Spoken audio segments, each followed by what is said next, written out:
know, I think I had the greatest mom in the world growing up. You know, we all have a special connection to our mothers. For me, my mom is too special. If it wasn't for her, I would not be here today. Yeah, Mother's Day is always fun. We got spikes that are pink, and did you get a pink bat? And pink wristbands or pink batting glove, pink bats. You know, my mother taught me how to play baseball. She was my first manager. And she's definitely spoiled me way too much. It was Mom's taxi driving me around to do all my sports and stuff. She's always been there to take me to and from practice or to and from game. And making sure that I grew up the right way and get my sensitive side from her. You just want to do extra good on those days. It's Mother's Day here at the ballpark, and it's coming up next.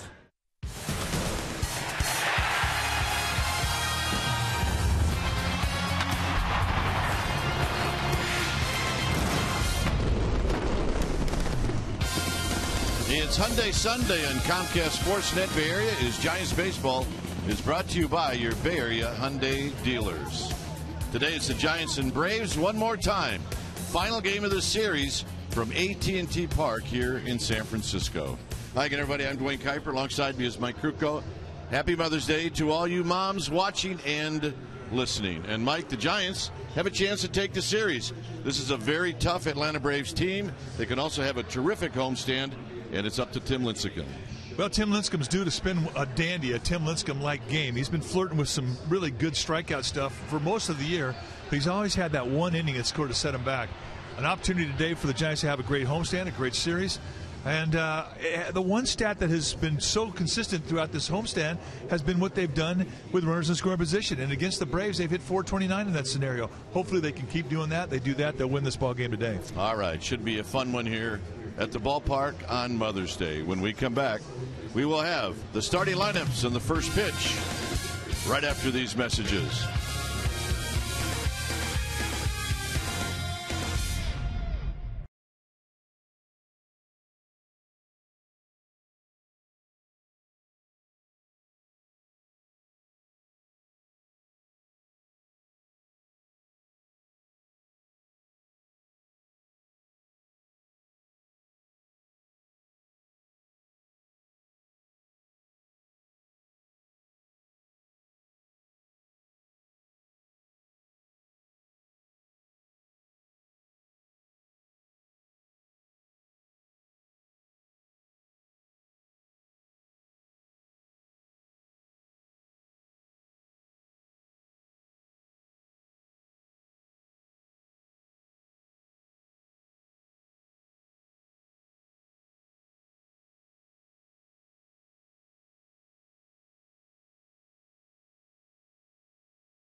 Is brought to you by Jack in the Box. The Chipotle Chicken Club Combo is back for a limited time at Jack in the Box. Try one today with fries and a drink for just $4.99 plus tax. And by Toyota. Do the math and save at your local Toyota dealer. A beautiful day for Mother's Day and also a ball game. Game time weather is presented by the Santa Cruz Beach Boardwalk. The admission-free boardwalk is open this weekend. 70 degrees here at the yard. You see the humidity, winds at 10 miles per hour, and we do have lots of sunshine today. All right, quick look at the Braves lineup that Lincecum will be facing. It'll be Schaefer, Pena, and McCann. McCann, you always got to be careful of that guy. Upton, Freeman, and Dan Ugla. B.J. Upton hitting 7th, and is Francisco, and Medlin pitching and batting 9th.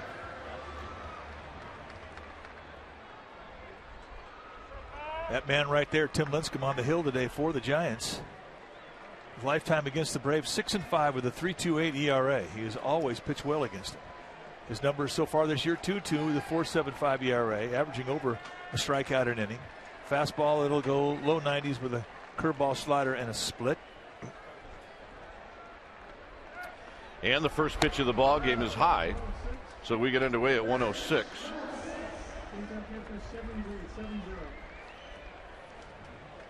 So Schaefer hitting .294 with a home run and 3 driven in. Waits on pitch number 2, and that's high and away as well. 2 balls and no strikes.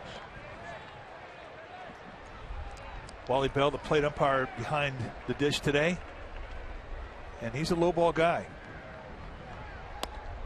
Well, Lincecum's got a good slot right now for that pitch right there. That's 3 in the same spot. They're the other umpires, Conroy, Randazzo, and Baker. And Giants fans are trying to encourage Lincecum a bit, and he throws a strike. And Wally Bell will look for strikes too, and I think he's one of the better breaking ball umpires. But he prefers that low strike. Swinging a foul. It's now 3-2. Let's take a look at the Giants defense behind Lincecum today. Starting in the outfield from left to right, it'll be Blanco, Pagan, and Pence. Crawford and Sandoval on the left side of the infield. Scudero and Bell on the right side. Buster Posey will be back in the squat, putting down the signs today after his day at first base yesterday. And the payoff is bounced out to Scudero. Scudero from the outfield grass, and that's how this game gets started. On a less than routine grounder to Scudero. So he's going back to his position thinking, gee, I wonder if they're all going to be like that today. Exactly. Kind of an in-between hop, moving to your left, not hit very hard. Had to deal with the cut of the grass. Belt's trying to scurry back. You see the back end of the giraffe headed to first. You got speed from Schaefer. Just another play at the big league level. So here's Pena. Pena gets his first start in the series, and there's a first pitch strike. So after the 3 straight balls, Lincecum is definitely settled in. 1 ball and 1 strike. Sandoval is even with the bag at third.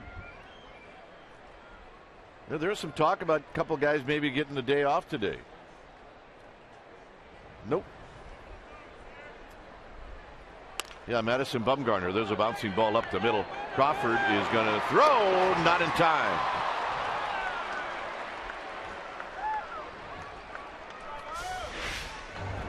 Well, it is Mother's Day, and it's also a day where it's Breast Cancer Survivor Day, and these are all women that have survived breast cancer, and lots of hugs.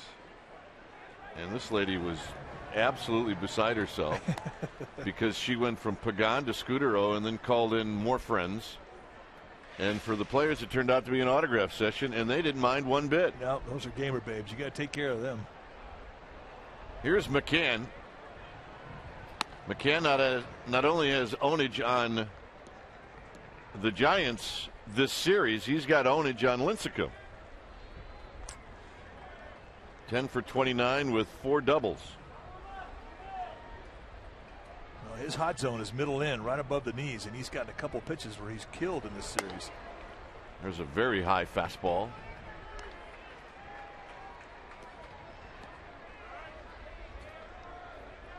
Oh, yeah. Fun with mom at the yard. 2-0 to McCann. checking on Pena. And he is a threat to steal. Got good speed. We saw that already.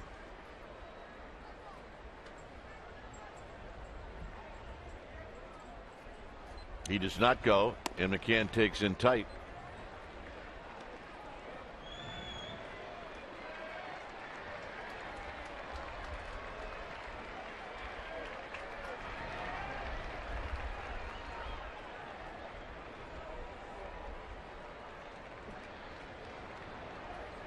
Big pitch here to McCann, and McCann takes a strike. It's 3-1.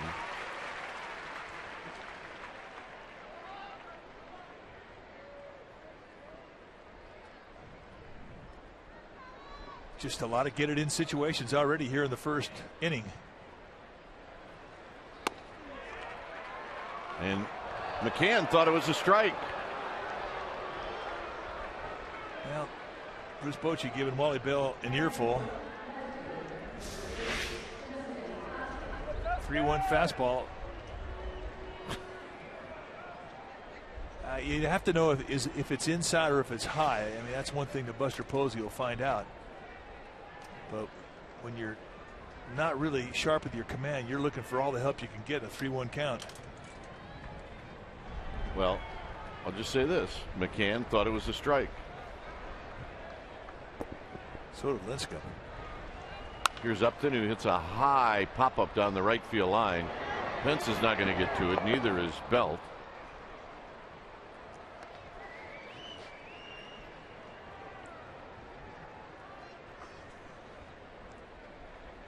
Mother's Day, in honor of cancer awareness, you'll see a lot of pink today. Bats, wristbands, shoes.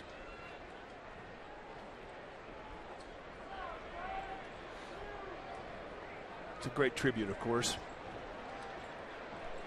And it's fun. Players are having a ball with it. High, 1 ball and 1 strike. Lincecum has yet to get a knee-high strike. And that's what he's going to have to establish with Bell. Bell, I think, has been a little lenient in this first inning, giving him some high pitches, which he doesn't normally do. He's normally a low ball guy. And not to mention, even when you do get him in the strike zone, those are the belt highs that are very hittable. And we know about this Braves team. They lead the National League in home runs. Lots of power. Very dangerous team. 1 through 8. They can all jerk you.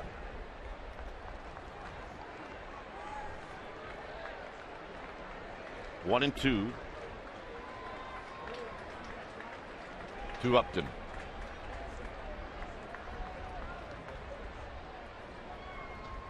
Got him. Well, that looked like a hanger. That was a hanger.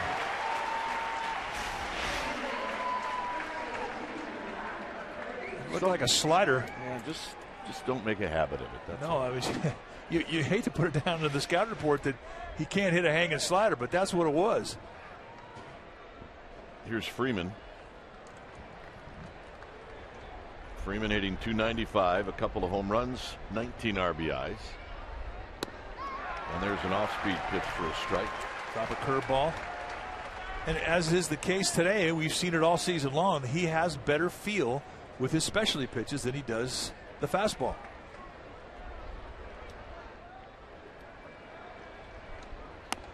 Oh, and 2. Curveball, first pitch strike. Slider, second pitch strike.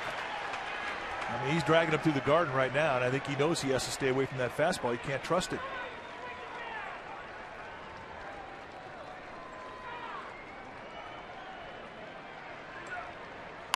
Out of play as he came back with a fastball. Now, Posey wanted that thing above the hands inside corner, and it went out there across the letters at the outside part of the plate. And that's not where you want to miss to these guys. Freeman in this series is 2 for 12.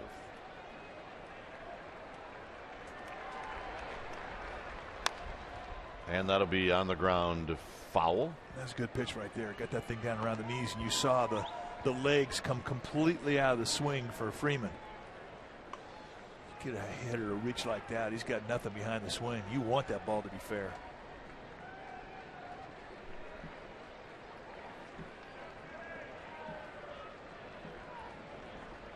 0-2 to Freddie Freeman.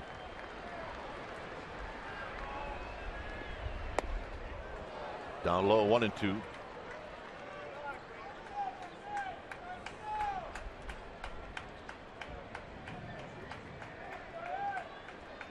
Watching on deck is Dan Ugla. At second base is Pena. McCann is at first. And this is lifted foul down the right field line and into the seats. Again, Freeman reaching. I mean, he looks like he's playing cricket right now. He's not even following through. He's just sort of slapping at the ball. Yeah, I think, Mike, he may be sitting on something off speed and he's just following these off. Yeah, I think you might be right.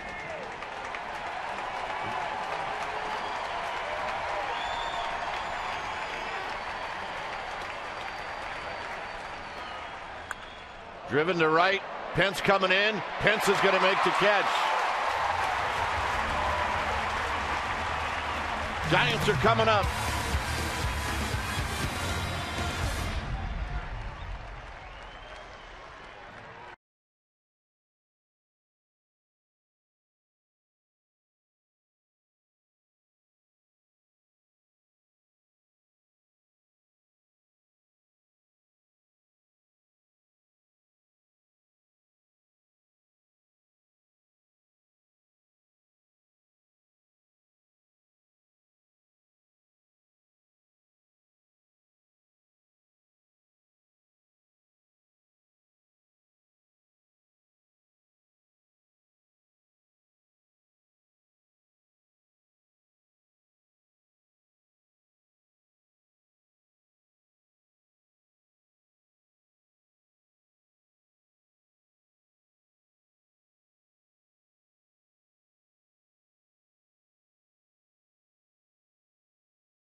Facing Chris Medlin, it will be Pagan, Scudero, and Sandoval, followed by Buster Posey. Hunter Pencil hit fifth. Then it's Belt, Blanco, and Crawford.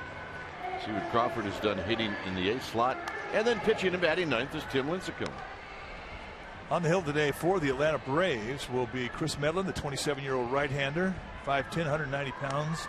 Not a big guy, but he's a guy that is a strike throwing machine, basically a three-pitch guy. He'll throw a fastball that'll go right around 90, a two-seam, four-seam guy with a big over-the-top curveball because of the high three-quarter release, and his changeup is as good as anybody's. Last year he got in the rotation, and July 31st, and he proceeded to win his next 9 starts. He went 9-0 with an ERA of 0.97. He can be that hot. Take a look at who's playing behind Medlin today. The Braves defense starting in the outfield from left to right. It'll be Upton, and Schaefer. Good arms across the board. Pena, Francisco on the left side. Ugla and Freeman on the right side. Brian McCann will be in the squad putting down the signs. Medlin against the Giants 0-2. He's never beaten him. So here's Pagan, and Pagan takes a call strike. Pagan hitting .259, a couple of home runs, 16 RBIs.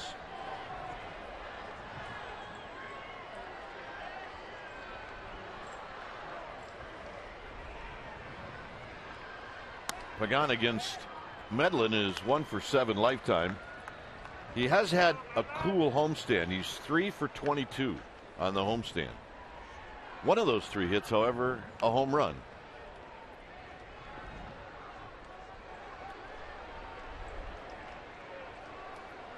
And Medlin now deals to Pagan, and Pagan takes low. Scudero to follow, and then Sandoval. The Giants 6-3 on this homestand. They're 14-7 at home. 3-1. They are about to head out on a 6-game road trip. Toronto and Denver. 3-1 to Pagan. Pagan takes the walk. It's Happy Mother's Day, and happy Mother's Day to you, Amy. Here's Amy G. Thank you very much, Dwayne. It is Mother's Day. It's also the day that Major League Baseball chooses to help promote breast cancer awareness with their Going to Bat Against Breast Cancer campaign. Pink all over the stadium today, and this is new. Pink baseballs with pink stitching. And guys, I got an instant manicure. I'm using these stickers a little bit different than catchers might. They're the game sign stickers, so pitchers and catchers don't get crossed up.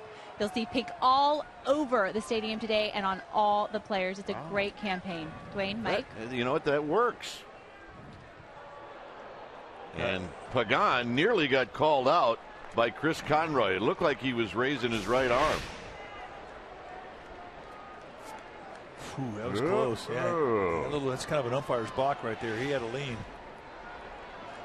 So Amy rocking the game signs, huh? Oh, man. Hit out to right field. Moving back is Schaefer, and he'll put it away.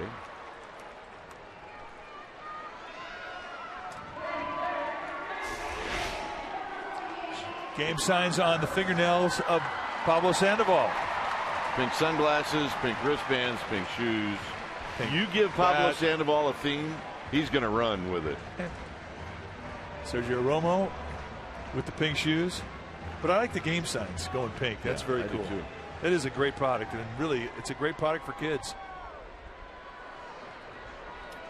Sandoval hitting .315, 5 home runs, 25 RBIs. And he takes the pitch wide. Now he's got some ownage on Medlin. In only 4 at-bats, he's got 2 doubles and a home run. Got hit in the right forearm yesterday, had x-rays. Everything's good.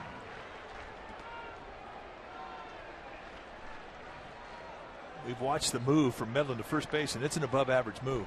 He's not particularly the fastest guy out of the stretch. You can get a good jump, but he's so good to first base that you want to make sure that he goes home, and that alone will slow your time down to second.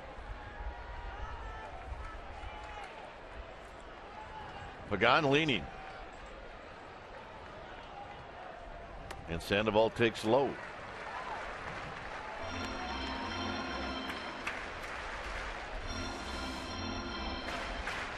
Two balls and no strikes.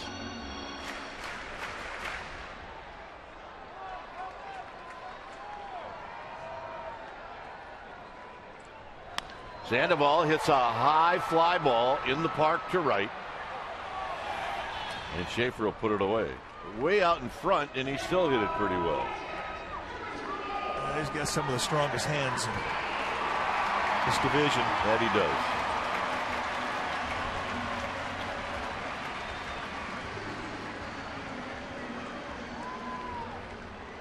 So here's Buster Posey.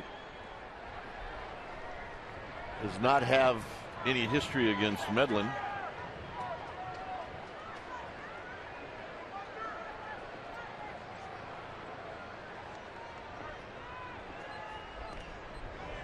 Now you might see Pagan go. Buster Posey's had a really good homestand. He's 11 for 29. That's a .379 mark with 2 home runs and 7 RBIs. Low, 1 ball and no strikes.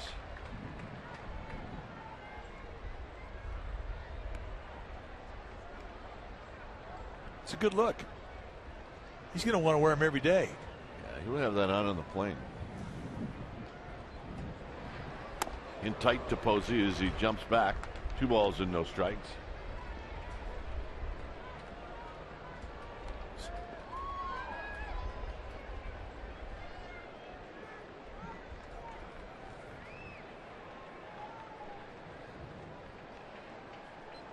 Pagan goes.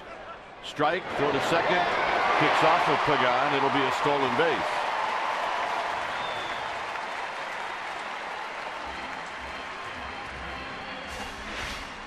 Let's make it our Ford right choice. An excellent jump. Taking on Brian McCann. We talked about if you can get a good jump, Medlin's not the quickest guy out of the stretch. Looking to see where this ball hits Pagan. Right in the shoe. So a nice stolen base. Now he's in scoring position for Posey, but no guarantee Medlin's going to go at Posey with an open base. It's the one risk about stealing a base with Posey up. 3-1.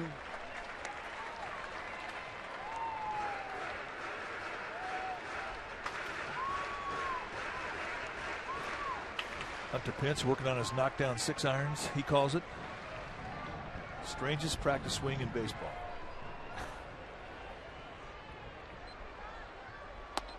Posey goes around. It's 3-2. Kenny Gonzalez making the play. All right, let's see what Gonzalez saw. Yeah. Could have gone either way. Most umpires, I don't think, call that, but hey, it keeps him up there. It may work out in the Giants' favor.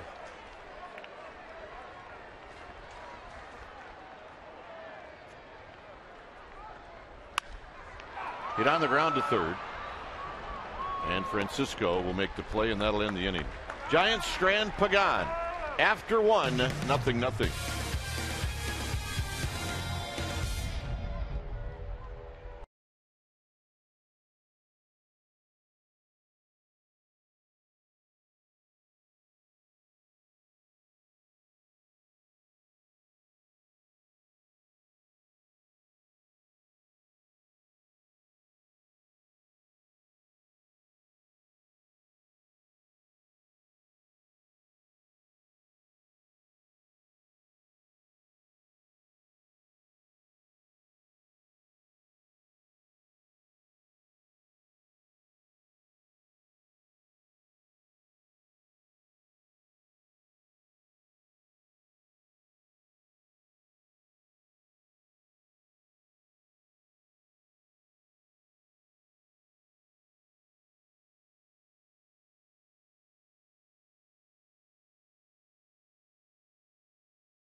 Quote, it's from Buster Posey on Mother's Day. You know, I think I had the greatest mom in the world growing up, and I think now that I'm a dad and my wife's a mom, I think they got the greatest mom in the world. So they'll have to be a co-title from now on. But yeah, it's a special day to play on. I think you keep things in perspective when you're playing on that day. Well, Buster makes a good point. Co-titles. Yeah, I remember that. Here's Ugla, who takes a pitch high, 1 ball and no strikes. This is a team, this Giants team, and you can say the same for the Atlanta Braves team. A lot of the players with young families. As Ugla pops this one up, Posey coming back, and it's going to be out of play. And there are no holidays during the baseball season. And when the Giants players walked out the door this morning, figure around 8:30, 9 o'clock, that was it. Their Mother's Day was over. Over. But you can also have Mother's Day on Saturday night. Or in our house, as we were taught, it was Mother's Day every day. Yeah, well. And that was just insisted on by Mom. I think that's a pretty good program. 2-1. Swing and a miss. 2-2. Ugla can get in those streaks where it's a lot of swing and a lot of miss.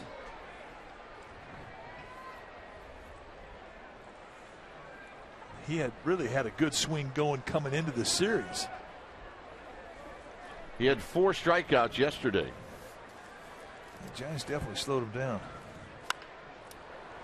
Pops this one up with the overshift. It'll be Scudero, and Scudero puts it away. Let's take a look at our Toyota Exmo Motion, brought to you by your Toyota dealers. Look at the extension off this little guy. It's absolutely amazing as to how far out he strides, and yet he still gets out front. The elasticity in his body is just, it's startling. It's what makes him what he is. Here's Upton. Upton has never faced Lincecum before, and there's a called strike. And this is what he throws. The fastball will be about 60% of the time. Slider, changeup, curveball, his specialty pitches. Really depending on what gets going. We've seen him ride every one of those. But the one I think he feels most comfortable with throwing is the slider. Curveball and a split a little more temperamental, but boy, they can be absolutely swing and miss type pitches.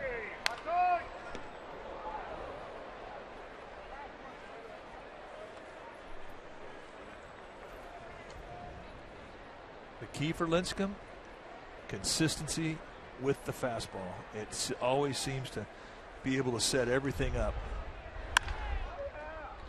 Crawford backs up to get a better read on it, and he throws out Upton. 2 outs. Well, the Washington Nationals are coming to San Francisco. They make their only visit here to AT&T next homestand, May 20th through the 22nd, and it is going to be a very, very good series. They're a good young club, and many pick them to be the leader in the East when it's all done. So Monday 20th and 21st are 7:15 games. 22nd game is a midweek game at 12:45. So check it out. Go to sfgiants.com. With 2 outs, here's Juan Francisco.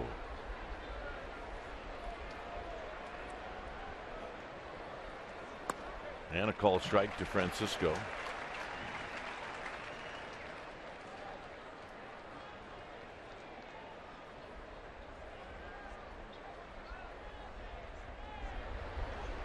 Francisco takes a mighty hack. He's got 5 home runs, 16 RBIs. He does have a home run off of Tim Lincecum.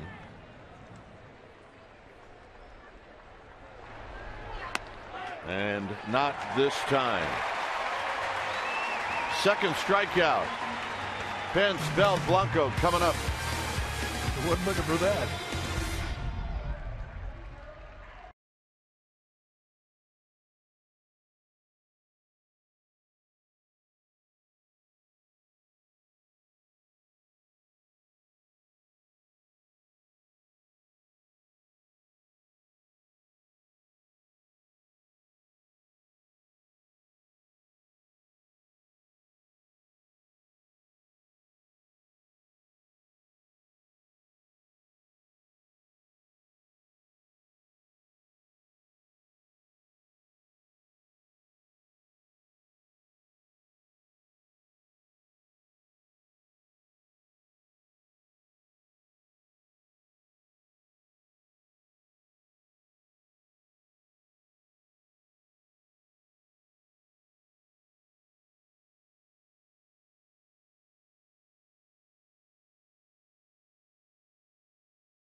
Sportsnet Bay Area is brought to you by Big O Tires. Tires, service, straight talk. Big O Tires, the team you trust. It is a 0-0 ball game. It is a beautiful day here at the corner of 3rd and King. It is Mom's Day. And Mom 1 is about ready to watch Hunter Pence lead things off here in the second. That was the #1 mom. I've heard about her. I'd never seen her. Pence, Belt, and Blanco.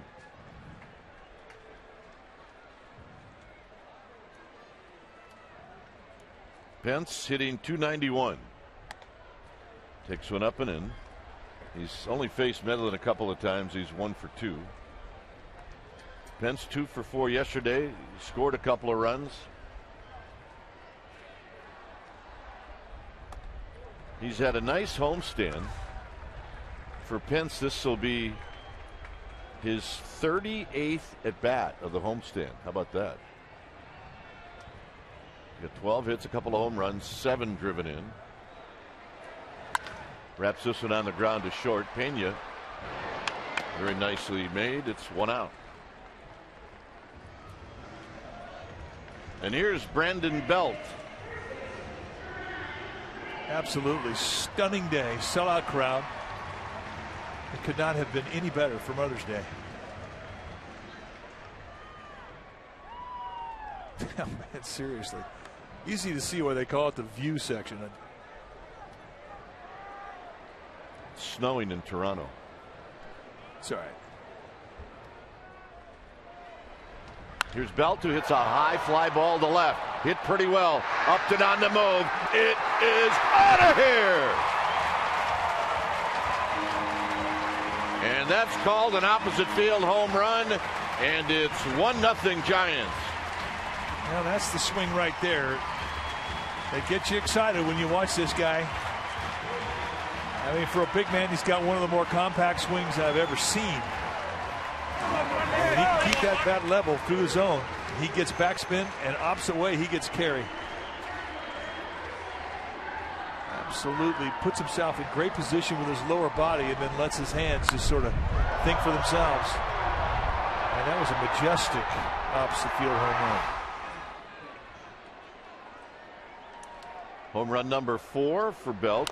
And here's a little dribbler to Medlin off the bat of Blanco, and Blanco nearly beats it out. A little sneak attack from Gregor Blanco against his old team.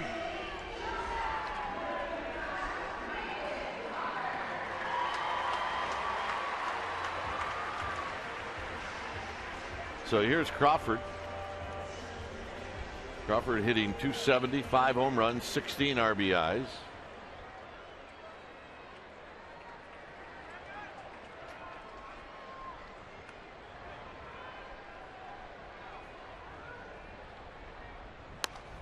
And a called strike at the knees.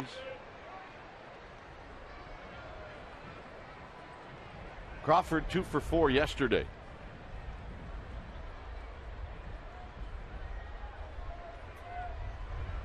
And Crawford shoots it up the middle, and he's got a base hit. Well, he was not fooled on that breaking ball at all.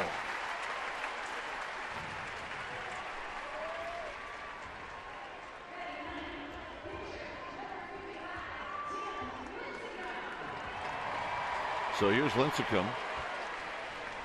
Lincecum is 1 for 12 on the season. Talked about having a nice homestand. Crawford now 9 for 32.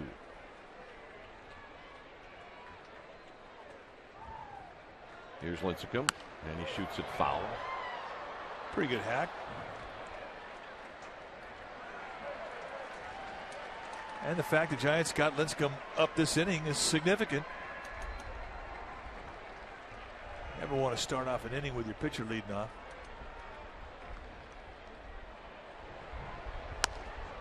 Oh, and 2. Good changeup. That's Medlin's bread and butter. Crawford, make my mom's Mother's Day. She wants your autograph. Go Panda. Oh, by the way. Go Panda. Oh, by the way. Lincecum takes low.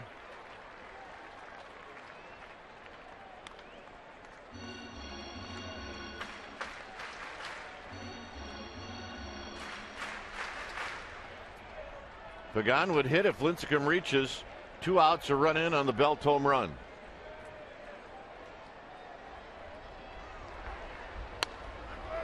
Strike 3 call, and that'll end the inning.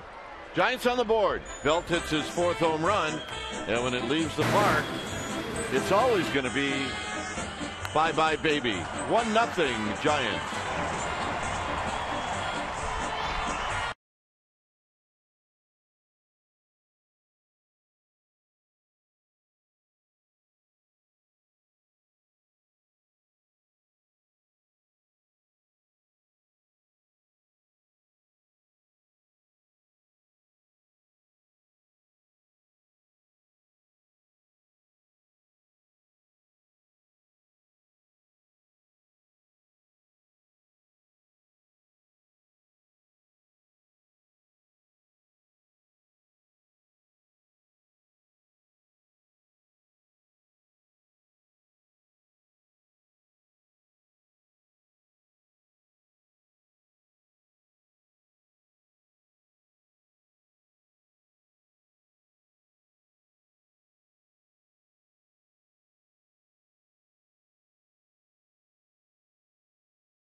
is brought to you by Heffernan Insurance Brokers.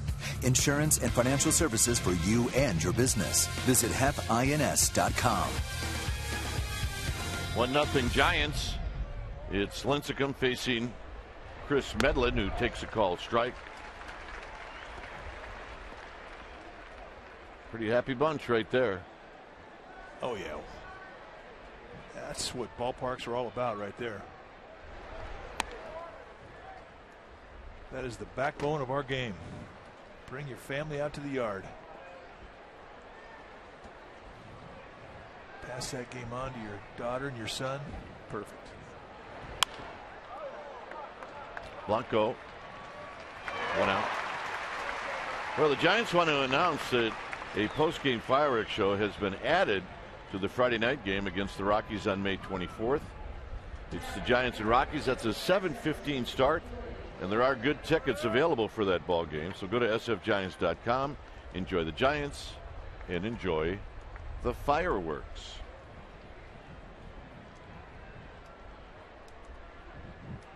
Yep, we got a Sharks fan here. Here's Schaefer, who bounced out to Scudero to open up the ball game.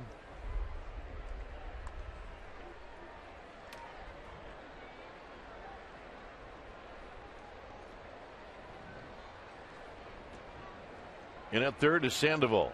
Belt just about even with the bag at first, and that fastball is high.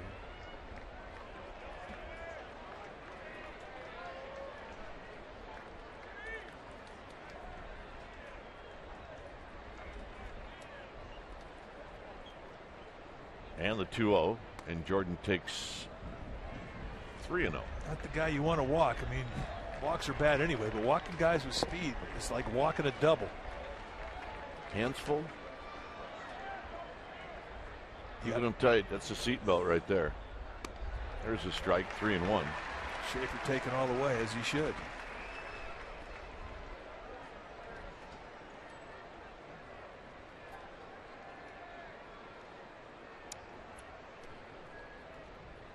Pena to follow, and it's a shot into left center field, a base hit. Pagan will get over, and he does a good job of getting to it quickly. And Schaefer with a 1-out single. Yeah, that's one of the advantages of having a fast outfield like the Giants have. They get to gaps and they turn doubles into singles. And with Schaefer, I mean, the technique behind Pagan's getting over and cutting it off is perfect. Get over to the backhand. Kind of curl around a little bit. Get yourself in position. Pagan really does well to get himself balanced before he makes a throw. How he positions himself to field the ball.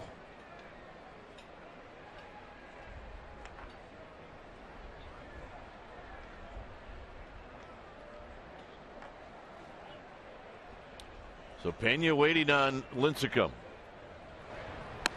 And he runs up to bunt and he takes a pitch high.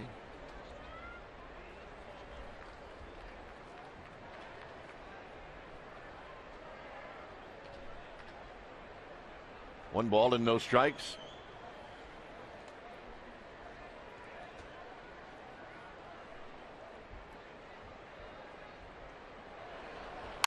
Out of play.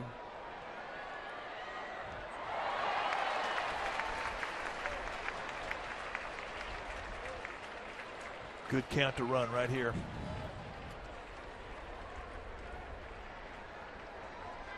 They know Lincecum is slow out of the stretch. Most teams will take advantage of it.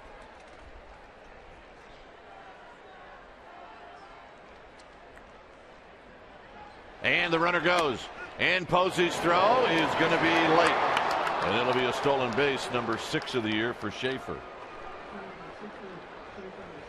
And that's the beauty of speed at the top of your lineup.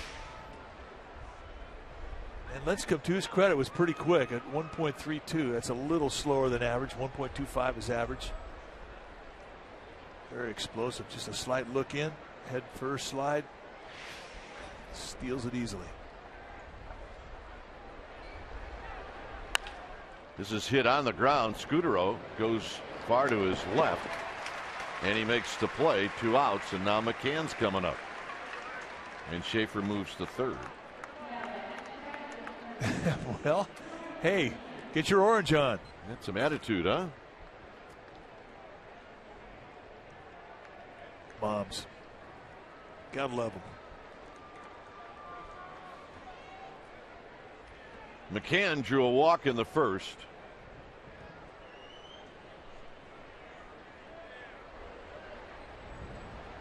Remember, we said in McCann's first at bat, he's got good numbers against Lincecum. 10 hits and 29 at bats, 4 doubles and a home run. So we'll see if Lincecum pitches around McCann, and it's low. It's 2-0. Tell you, where Pablo Sandoval's playing at third base, Schaefer could get off about halfway down the line. Well, he could get all the way down here and still get back. If there was ever an opportunity to steal home, this would be it. Good looking Tribe right there. Indeed, indeed, indeed.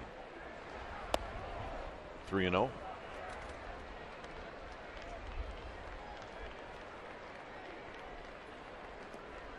See if the Giants drop the avoid sign on Brian McCann. He's hurt him a couple times in this series with the long ball.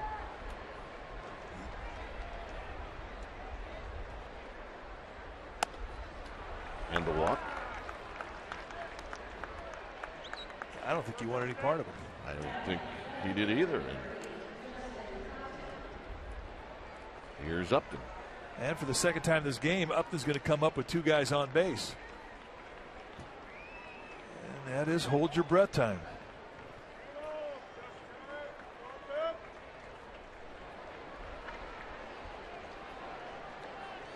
Upton struck out. He did that in the first inning.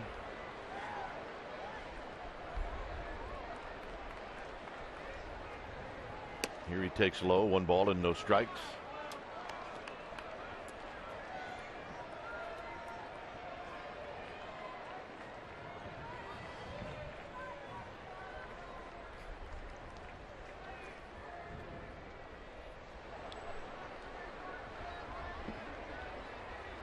In tight, it's 2-0. And because of that 2-0 count, he is in the driver's seat. He can leave Earth with this swing and think greedy. Well, he takes a pretty good rip no matter what, but when he has count leverage, he will let it out. And he gets the high strike, and he didn't agree with it. It's 2-1. He is voicing his displeasure with Wally Bell, thinking this pitch was high.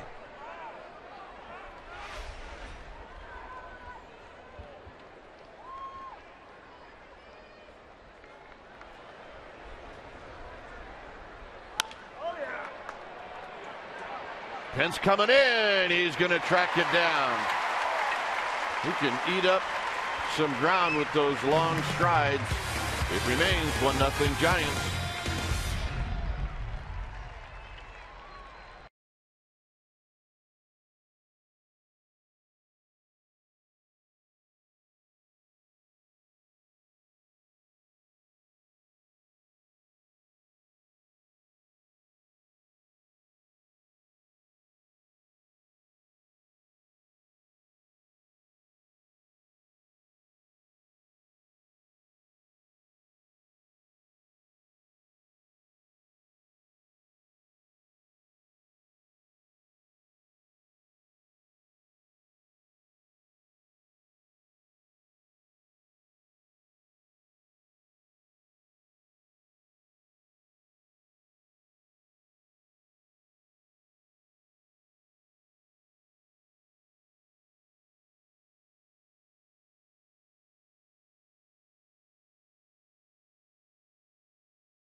your Bay Area Hyundai dealers.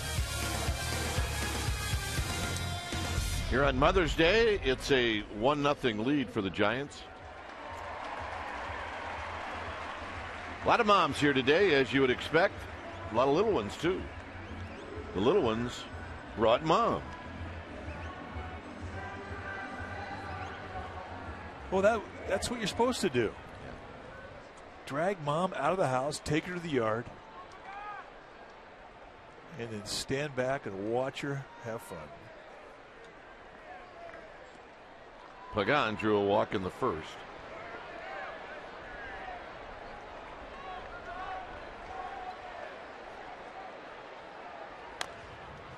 And he tops this one foul. No balls and 1 strike. Good first pitch changeup. Medlin will throw that thing anytime. He really believes in it. He'll throw that thing 4 times in a row.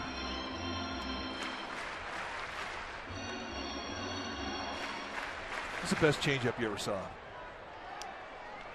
Well, you know the answer to that. You tell me who's the best changeup I ever saw. Mario Soto. Yes. It was good. And he didn't really have a breaking ball, kind of a nickel slider, but he threw 95 and he had a great changeup. Pedro Martinez had a good one. Andy Messersmith. Greg Maddux. Jason Schmidt might be the best one I ever saw in a Giants uniform. Yeah, that didn't count, though. No, it didn't count because it was 90, 91. It didn't count. That was a good one. 2-1 to Pagan. And Pagan, it's a high fly ball to right for Jordan Schaefer. All right, let's check in with Amy G. Amy? All right, gentlemen, as I mentioned, Major League Baseball promoting breast cancer awareness today with their Going to Bat Against Breast Cancer campaign.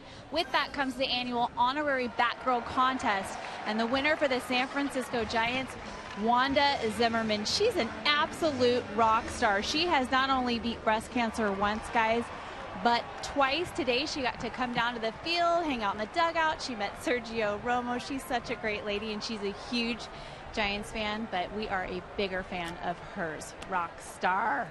Wing. Amy, I didn't think we were going to get those ladies off the field. Here's Scudero. I don't think anybody even worried about it, to be honest with you. No, if they wanted to strap on a glove and play a couple outs, we had no problem with that. They earned the right. Scudero taking all the way. It's now 2-1. He had a fly ball to right field back in the first inning. We are in the third with Pablo Sandoval on deck.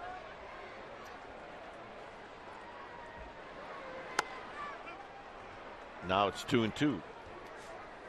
Either he was taking all the way or he was looking middle in or for something soft. But he did not guess correctly. Get on the ground towards the hole. Pena, can he throw him out? Yes, he can on a nice play. And you know what? That's the big leagues right there. What a guy can do when he goes to his right deep in a hole. That really decides if he's a big league shortstop or not. And Ramiro Pena with no problem. I didn't think he was going to have a chance. I mean, that's deep. Gets set up quickly and now right over the top. And Scudero's got pretty good speed down that line. It's better than average. But in the end, you can't outrun the baseball. Beautiful play. And that's a big league shortstop. Here's Sandoval. Sandoval hit a fly ball to right.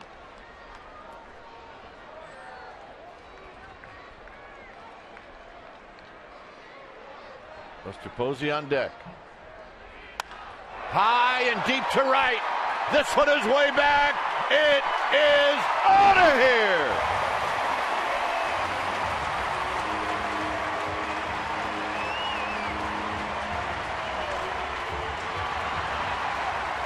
For Sandoval, it's his 6th of the year. I think it was a water shot. Yeah, I think you're right. And I also think he may be swinging that pink bat tomorrow. It might be. They try to go up and in, and they put it right where they want it, and he beats the scout report. Bent arm, nothing but power, and just stand there and admire what you just did. So here's Posey. All right, let's watch it. Is it a water shot?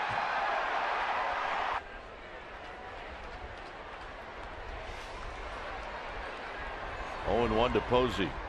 Posey pulls it foul. Look out. Yes. Absolutely. Splash hit.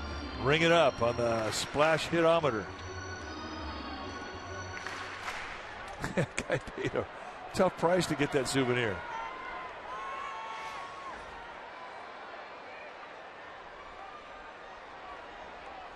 Here's Posey, who takes low. Yeah, a little help. Here's where I pull a groin. Hamstring. Oh.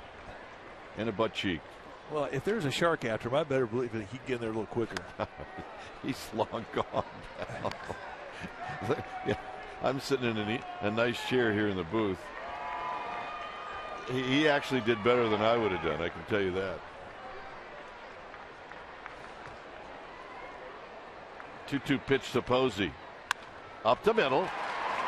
Pena from his belly. Not in time. Posey with a base hit.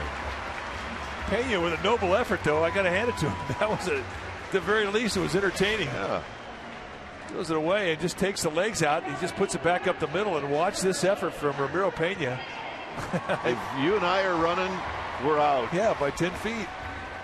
Maybe 30. By the way, I want to give props to the guy who's in charge of the water cannons. Yeah. They went off before that ball was even close to being out of the park. As Pence takes down low. Yeah, I was sort of noticing that myself on the replay. Ball was still in the air. The cannons went off. Pence bounced out to short in the second.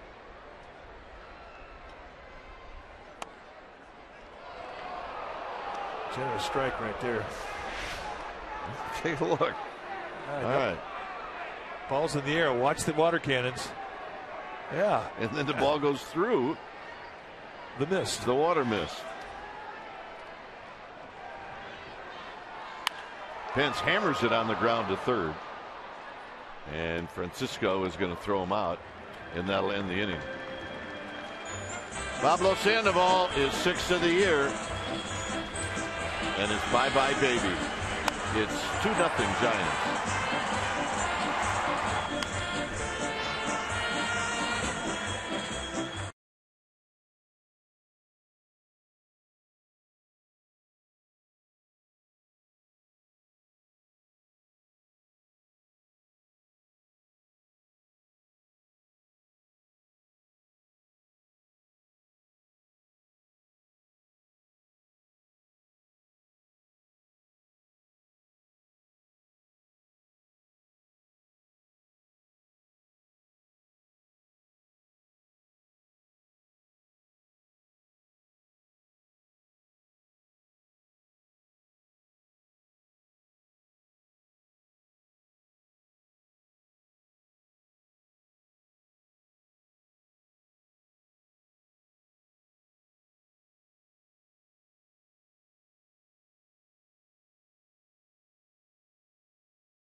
is brought to you by the Solar Company.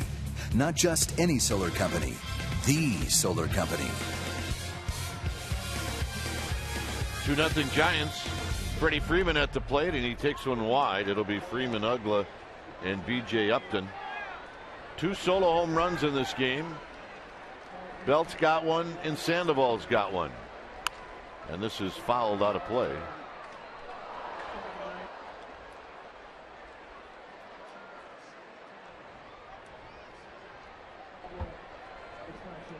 By the way, that's the 7th splash hit for the Panda.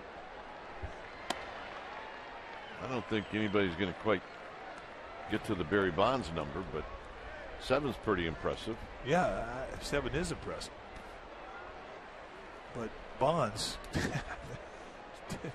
different cat. 2-2. There's a knee-high strike with the fastball. That's what we're looking for.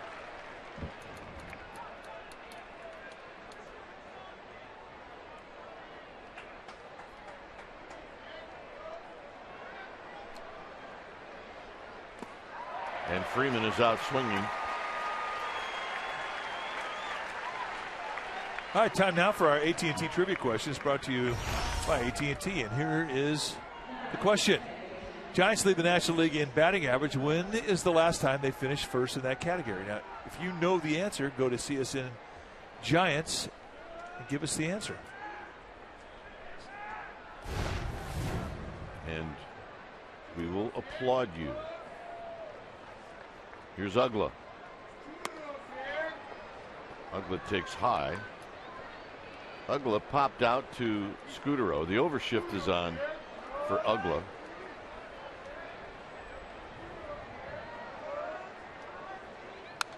Fouls it back. Had a good hit, pitch to hit there in a 1-0 count.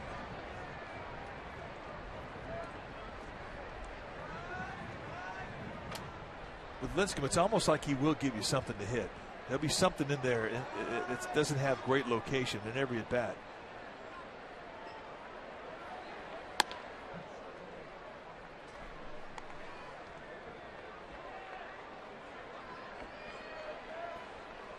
But hitting it, that's a different deal.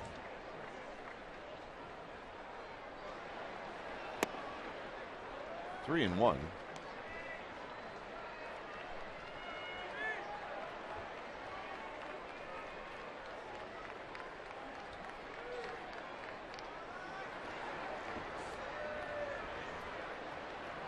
Ugly hits it on the ground to short. Crawford on the back end. He will set and throw. 2 down. Give Ron Willis an A for pre-positioning prior to that pitch. You can see the 3-man shift on the left side of the infield because you did not have a lot of range with how hard that ball was hit. Just right to the backhand of Crawford. Once he had it, he had all the time in the world to get set up and balanced. Winds up being an easy throw. Yeah, the tough part of that play was getting the right hop and reading the right hop. Here's B.J. Upton, who skies this one down the left field line. This is hit a mile in the air, and it's going to carry into the seats. I think the guy who had the best position to get that thing was our ball dude, or our ball babe, I should say. Molly Cabanero. That's why Molly has a helmet on. Molly. Yeah, she got the old heart pumping on that pop-up. That thing was up there. Molly, just get out of the way. Gamer babes are here. Oh, yeah. Happy Mother's Day. Oh, and 1 to Upton. 0-2 to Upton.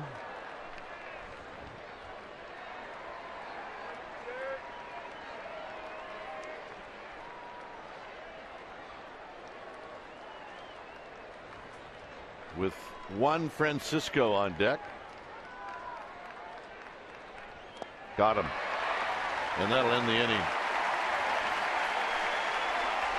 Giants are coming up 2-0.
by authority of the San Francisco Giants and may not be reproduced or retransmitted in any form, and the accounts and descriptions of this game may not be disseminated without the express written consent of San Francisco Baseball Associates, LLC.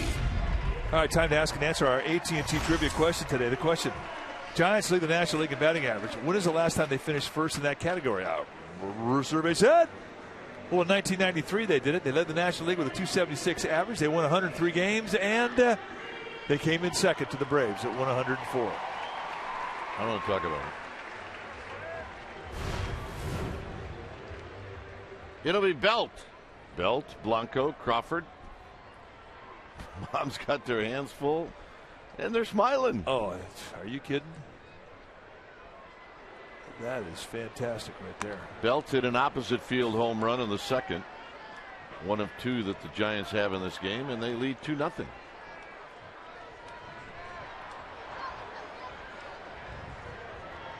Belt pulls this one on the ground, foul. Belt, his first at bat, went opposite field off Medlin. One out in the second inning. Little fastball that's got two-seam movement running away from him, and he catches this thing just perfect and backspins it right out of here. And that got the Giants on the board. Yeah. So here's the 1-1 to Belt. Get on the ground towards the hole. Ugla throws it away. Ugla threw it to McCann. That doesn't work. Just a bit outside.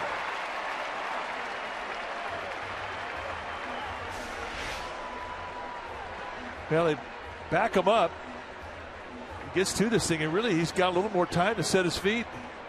Makes an off-balance throw, and there was not a thing that Freddie Freeman could do about that. It's a matter of what they're going to rule it, a hit or an error. Mike, did you know that Cal Berkeley has its own ship? There's the Golden Bear. That's what we're going with. Well, it's what it says. That is quite a boat right there. It's the Golden Bear. Hey, we're going with Pride of Cal right there. Blanco's going to take low. They're going to give Ugla an error. That's the right call. You see some of the students on their university ship. Yeah. Might take a couple of classes in there. I mean, that is quite a boat, isn't it? Beautiful. That boat has a story. That is a beautiful boat. John Miller just stopped doing the game completely on the radio side. He did. He's not even paying attention to Gregor Blanco at the plate. Crawford to follow.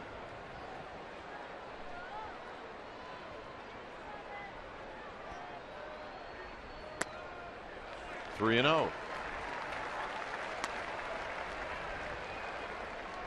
Belt can sneak attack you a little bit. You bet he can. He can steal you. Smart base runner. And that's the 4-pitch walk. Let's check out our AT&T UVerse rewind. It came yesterday off the bat of Gregor Blanco. It was a 3-run pinch hit double, and it came in the 5th inning. Gets up, bases loaded. First pitch he sees, drops the head on it. That really was a huge hit. It made it a 6-1 ball game. He would go on to knock in 4 runs, a personal high. But you think about his 4 coming off the bench. Brandon Belt had 2 RBIs coming off the bench, 6 RBIs from the bench players yesterday, and big reason why the Giants blew it out 10-1.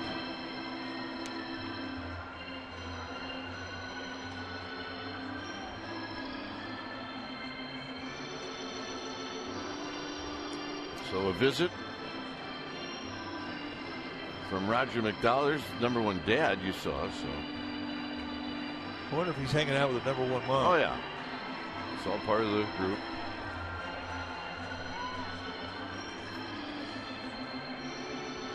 You think they're going to split that hot dog? No. Yeah, no. There's ways you stay married. There's ways you screw it up. Sharing hot dogs ain't part of it. Here's Crawford. He singled in the second.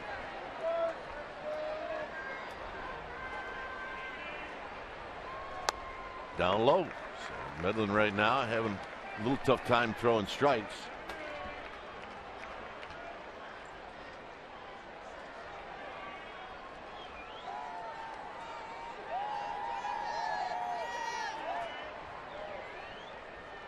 And the 1-0 to Crawford, and it's low again, and it's 2-0. Nice block by McCann. Simple concept for all you young catchers out there. When a ball goes in the dirt, imagine that your chest protector is the mitt. That's what you want to catch that ball with. And Brian McCann was perfect in that philosophy. Watch him drop those hands and use that chest protector. So Midland's got to throw a strike here. He didn't want to go 3-0. And that's what he does. It's 2 balls and 1 strike. Lincecum to follow.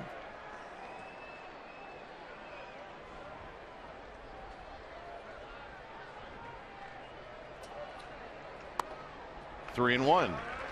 Pretty easy take. On that 2-0 count, I don't think he was sitting fastball. I think he was sitting something soft. And now he'll change his mind maybe here on a 3-1 count. But it should be something in the strike zone.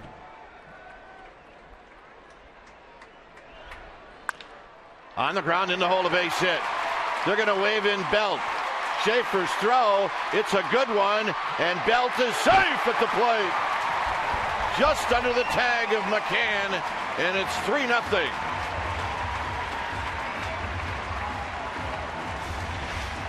Talk about how good these arms are of the Braves. And Schaefer's one of those guys who with a good arm, he'll lay back a little bit to try and challenge you, hoping you'll take the bait. If that ball's on the third base side, they get him.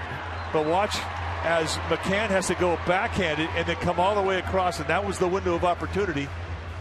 And Belt took advantage of it. 3-0 Giants. So an RBI single for Crawford.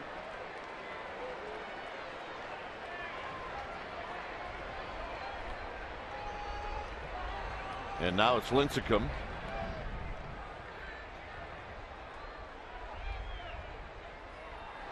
And Lincecum pops that bunt, and McCann comes up a little short.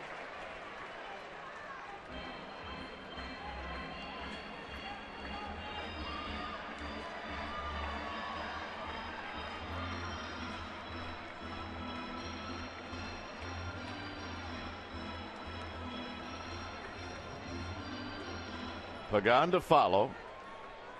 Lincecum, at least in that last attempt, trying to get Crawford to second.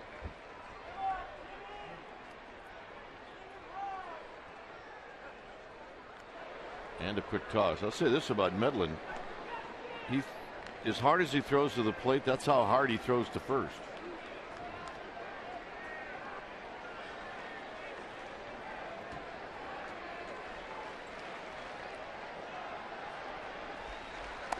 And he pulls the bat back to even the count at a ball and a strike.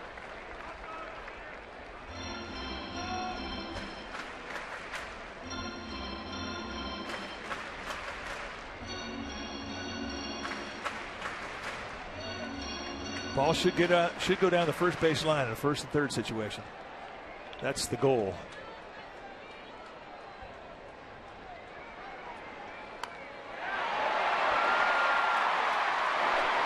And that's exactly how it works. That's absolutely perfection from Tim Lincecum to get that ball down. That is a thing of beauty. Off the crack of the bat, there was no other choice but to get the out of the first. Third baseman never even in the equation. You see where Francisco, the third baseman, is playing. I mean, anything goes to third, they get double play. That was just as good as it can be. So here's Pagan. Pagan has walked and he's flied out to right. Good speed at third, and Blanco. And Pagan spins around. It's 1 ball and no strikes. Sounded like it hit him.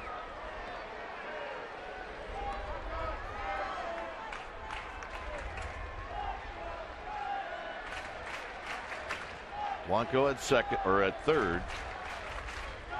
Crawford at second. And Pagan looks at a strike.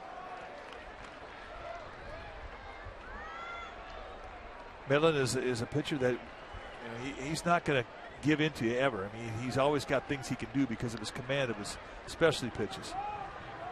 Never seems to really get backed into a corner where he has to give in to the fastball. And Pagan rolls this one foul. Not happy with himself. Well, that was a good pitch right there at the belt. I'm not sure if it was a strike, but it was exactly where Medlin wanted to throw it.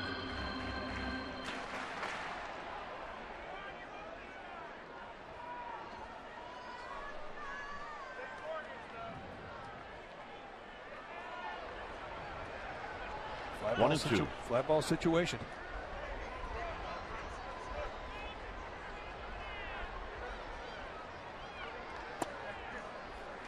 Two and two. Try to go front door with that sinker.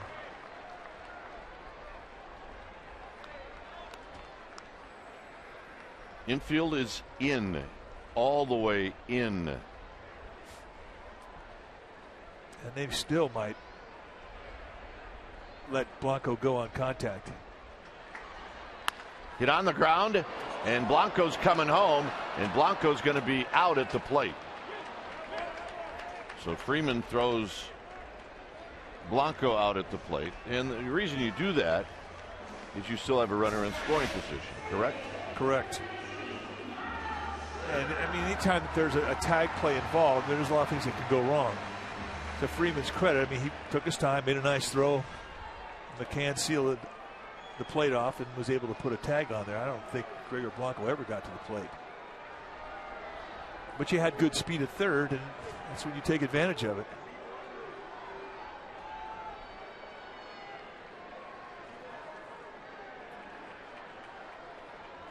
So this may be a little pep talk here from McCann saying, look, I know we have an open base here, and we always talk about not giving in, but you'd rather face Scudero than Sandoval, so let's attack.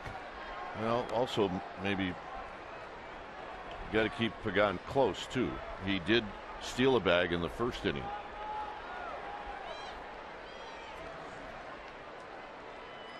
He goes. McCann's throw is in time, and they got him on the back end. And that'll take Pagan out of the inning and the Giants. It is Mother's Day. A lot of pink stuff going around the ballpark, as you would expect, and it's all good.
Fifth inning.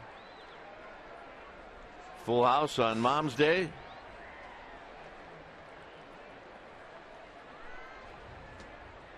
And at the plate is Juan Francisco. And a breaking ball for a strike, and it's 0-1. That's a great way to steal strike one.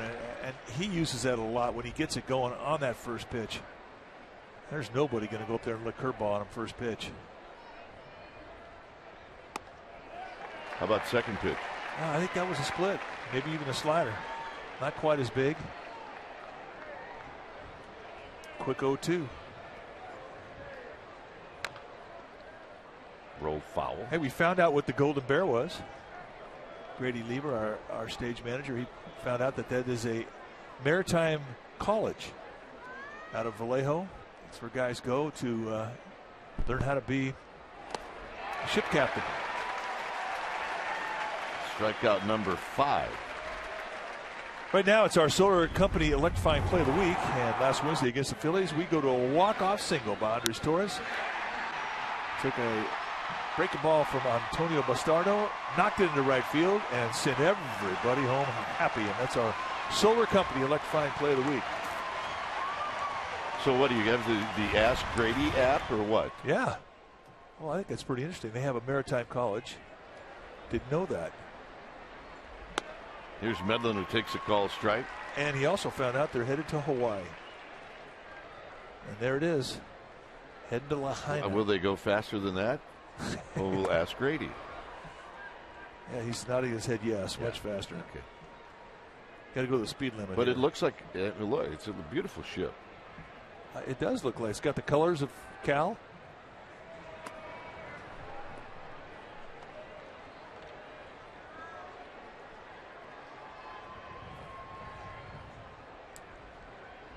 Gamers, grandmoms, grandkids. Oh, yeah. Medlin 2-2.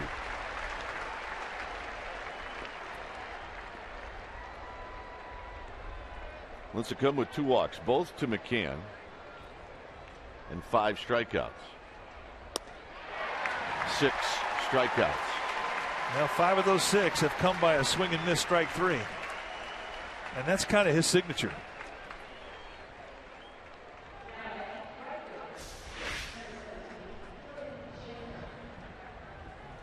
So here's Schaefer.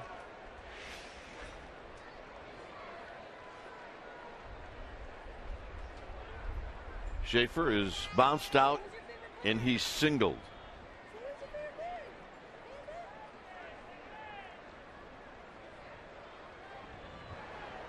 And breaking ball down low. Try to get after him with the first pitch curveball again.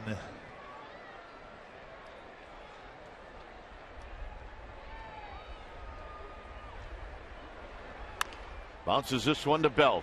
Belt will grab it, scoot to the bag, and it's a 1-2-3 inning for Lincecum. Scooter, Osanabal, Posey coming up. 3-0 Giants. Shutdown inning.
True stories, and we go back to the 2010 NLDS Game 1. Tim Lincecum against these Atlanta Braves. Here in San Francisco, complete game 2 hitter, 1 walk, and set a franchise postseason record with 14 punch-outs. And oh, by the way, the Giants won that ball game by a score of 1-0. He was sensational. Yeah, that was a pretty amazing night, and that was game 1 of 2010 postseason, where the Giants went on to win a world championship. Scudero takes high. Roy Halladay earlier had thrown a no-hitter against the Cincinnati Reds for the Phillies. I think we debated who had the better game, remember? Well, the next day in the paper was like, Halladay, no hits and wins. Unbelievable. Oh, by the way, Lincecum 1-0 shutout, 14 strikeouts. Yeah. It's not fair. But the people here in the Bay Area knew about it. Scudero hits a high drive to left. Back is Upton. It is out of here. His first of the year, and it's 4-0 Giants. You can't tell me he was not sitting on a curveball.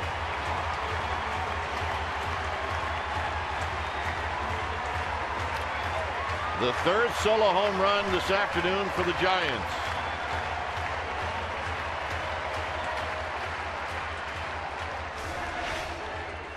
He set up on the outside. He throws the curveball up and in, and his back leg was completely locked to that speed. And just like that, it's a 4-0 game. Boy, that's about as quick a swing as you can have. No load, almost. Just very, very quiet to the ball. Boom. And here's Sandoval. Sandoval shoots it into left center field. And coming in is Upton, and he drops it. There wasn't any point in that route that Upton was taking did he look comfortable.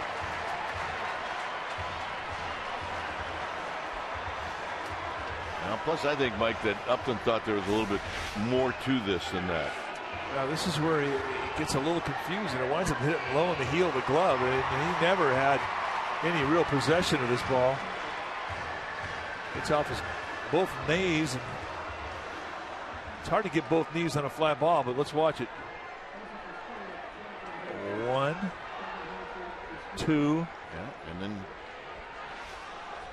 here's Posey, who takes slow. So the second error in as many innings for the Braves. You're a left fielder here at AT&T, and you're standing out there in front of the bleachers, and you have a gray uni on from some other team, and you drop a fly ball like that, you are getting worn out right now by those fans. You think that's the case? Oh, my Lord. Yeah, I do think that's the case. The bleachers are packed. The arcade is packed. Posey skies this one behind the bag at second, and it's going to be Upton who puts it away. I think Buster Posey just got underneath that one. I remember Upton yesterday was playing right field, and he was not too comfortable over there either. He came in on a ball and just did not judge it properly, got under his glove, and it would go on to be a triple. He has not been stellar defensively in this series at all. One out, and here's Pence. Pence has bounced out twice. His last at bat, he hit a sharp ground ball to Francisco at third. And here he pops this one up foul and out of play.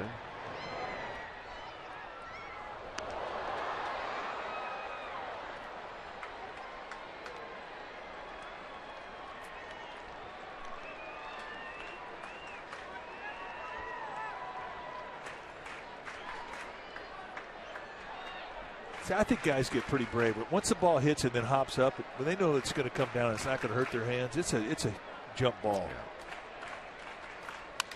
Pence breaks his bat. Hits one to Ugla. Ugla's going to go to second for one, and that's it.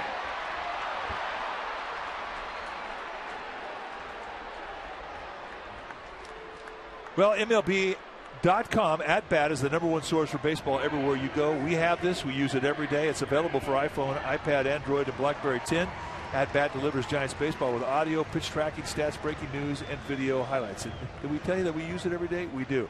And MLB TV Premium subscribers can get at-bat premium features for free and watch live out-of-market games. To get it, text at-bat to 31826 or go to sfgiants.com for details. And I'm watching you use yours right now. I love it. Here's Belt, who cannot hold up. You were watching the Dodger game? Watching the Dodgers against the Marlins in Los Angeles. You are watching the Diamondbacks take on the Phillies in Arizona. Yep. Really not good news on either one of our iPads. Pence is going to go, and he's going to make it. 7th stolen base now for Pence, and he has not been thrown out. Another guy you don't often pay that close attention to, but he's fast.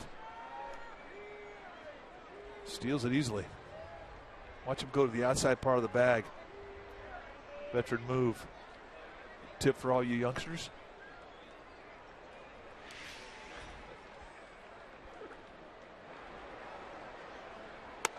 There's a strike to Belt. That's a nice front door sinker right there.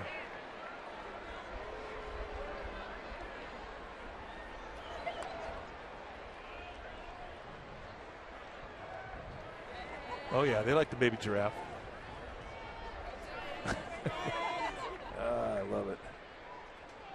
1-2 to Belt. And Belt fouls this one back. This is the bottom of the 5th inning. We have a winner. Give it to your girl. Yeah. He knows the deal.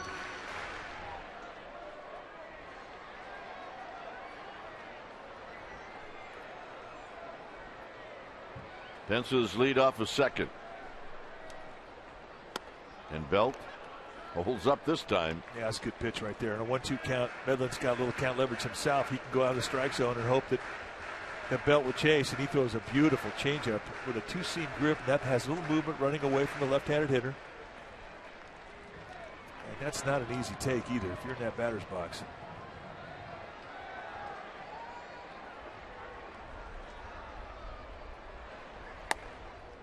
Three and two.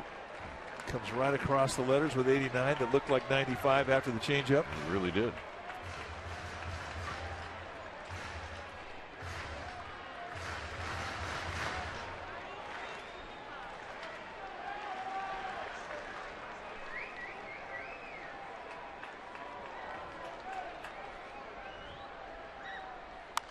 Belt will see another pitch.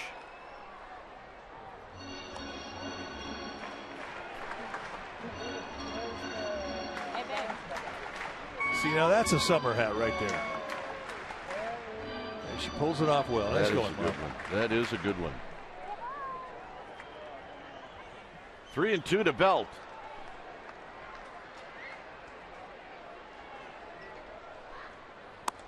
And Blanco's going to hit. It's a nice at bat right there.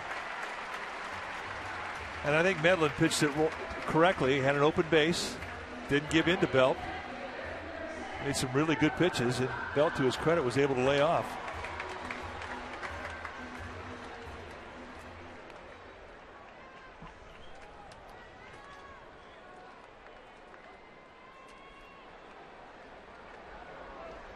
So here's Blanco. Blanco is bounced out, and he's walked.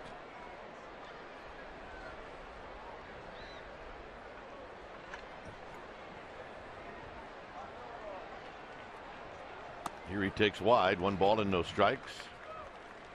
Pitch number 84 for Medlin. And this is all about mechanics. McCann coming out there, and his message will be very simple. Keep that front shoulder in. You're pulling off.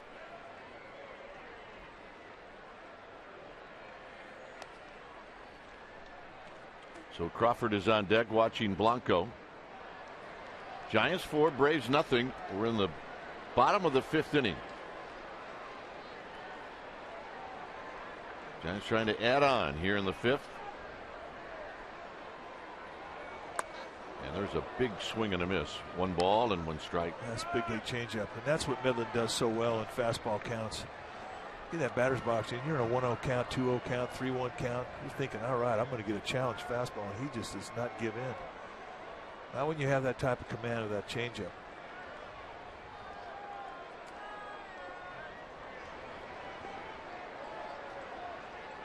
and tight to Blanco. It's 2 balls and a strike.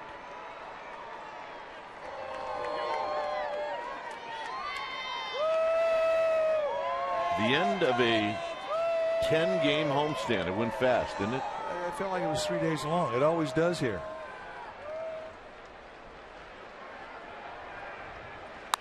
This is pop fouled on the left field line and out of play. Remember, it started out with 3 against the Dodgers.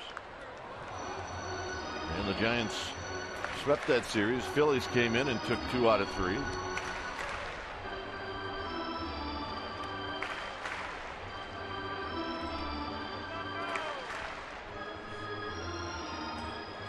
But the one constant of all the games here, sold out. It also goes fast when they're playing good ball. They've played well in this homestand.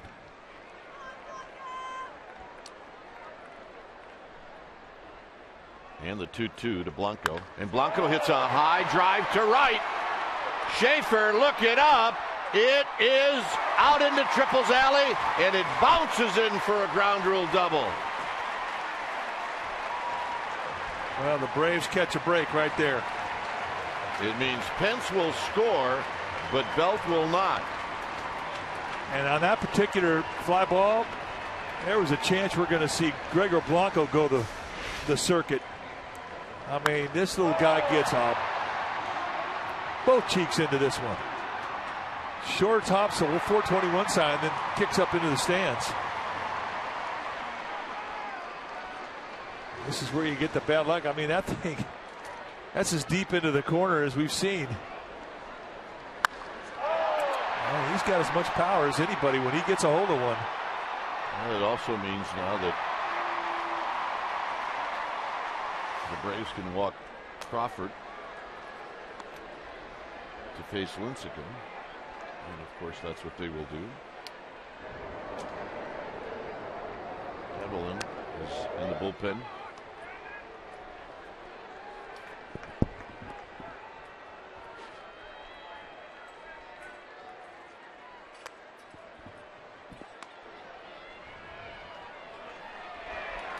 So Lincecum's going to hit.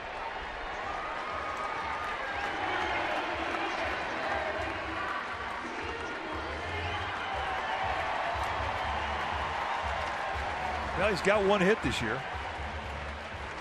He's had some pretty good swings today against Medlin.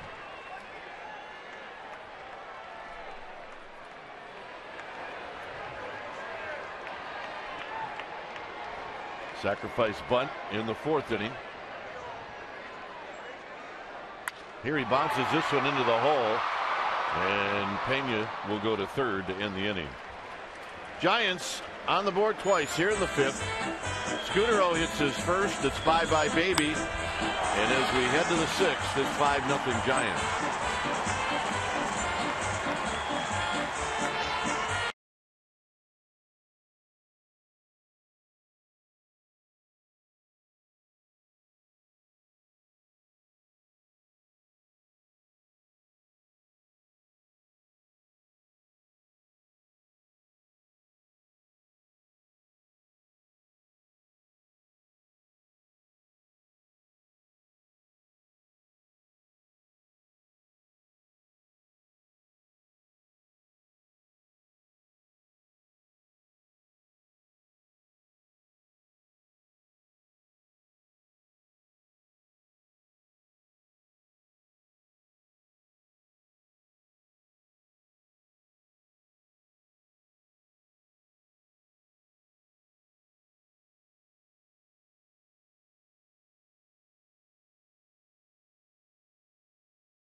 is brought to you by Provident Credit Union Super Reward Checking, a checking account that pays you.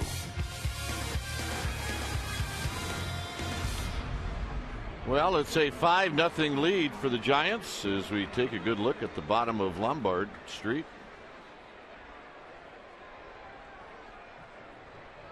So you think the kids in the city, when they have to pass their driving test, they take them down Lombard? No, that would not be good. Not be good. Here's Pena, Romero Pena, to lead things off. I'll tell you, the first time I went down it was a little weird. Well, there's one thing you don't want to be on Lombard Street: a bus driver. Yeah.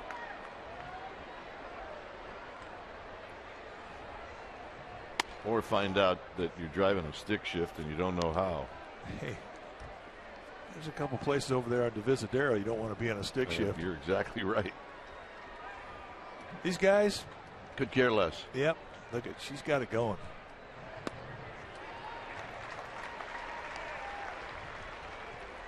A little sunscreen. Life is good. They got the cooler. Well, that's like most important part.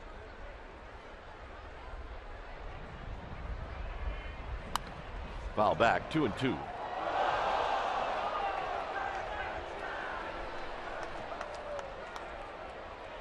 The lady brought her glove, and that's all I'm going to say about that. Yep. Make sure that she's okay. Everybody's good. Popped up. Who's it going to be? It's going to be Scudero who puts it away. All right, let's check in again with Amy G. Amy. Hey, Dwayne, we have a new Hum BB ready for fans at csnbayarea.com. I sat down with Brandon Belt before today's game. He talks about what's working well for this team as of late. He also talks about, you got it, his mom. He wishes her a very happy Mother's Day. It's very cute. Check it out, csnbayarea.com. Hum BB, and then check them out. Hum BB. Here's McCann, who looked like he was taking all the way, and he takes a pitch wide.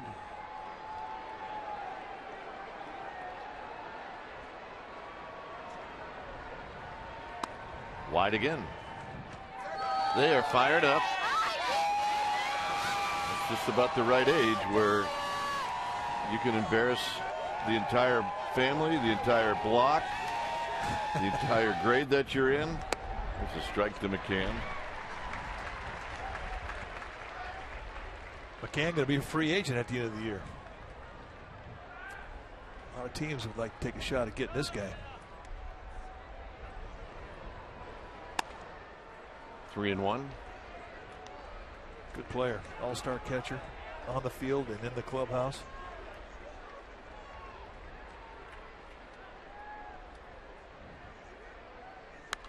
Fouls it out of play.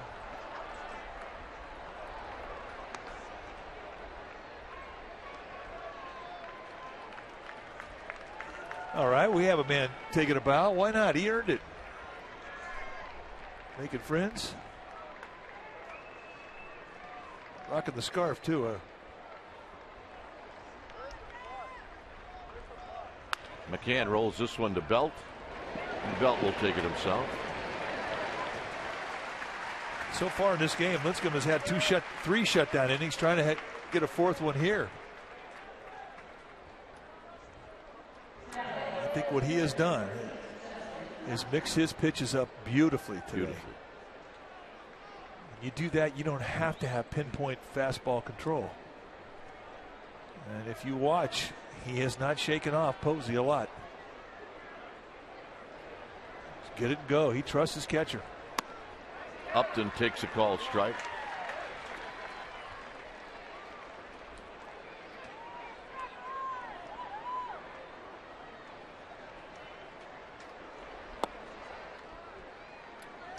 Upton has struck out and he's flied out to right field.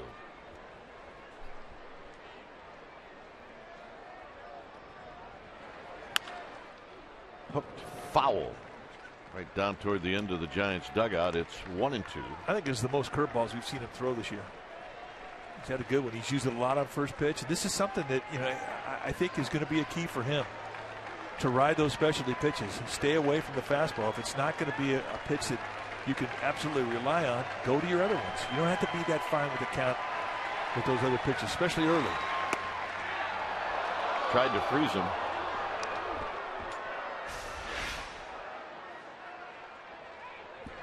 Just missed him with a little cut on that fastball.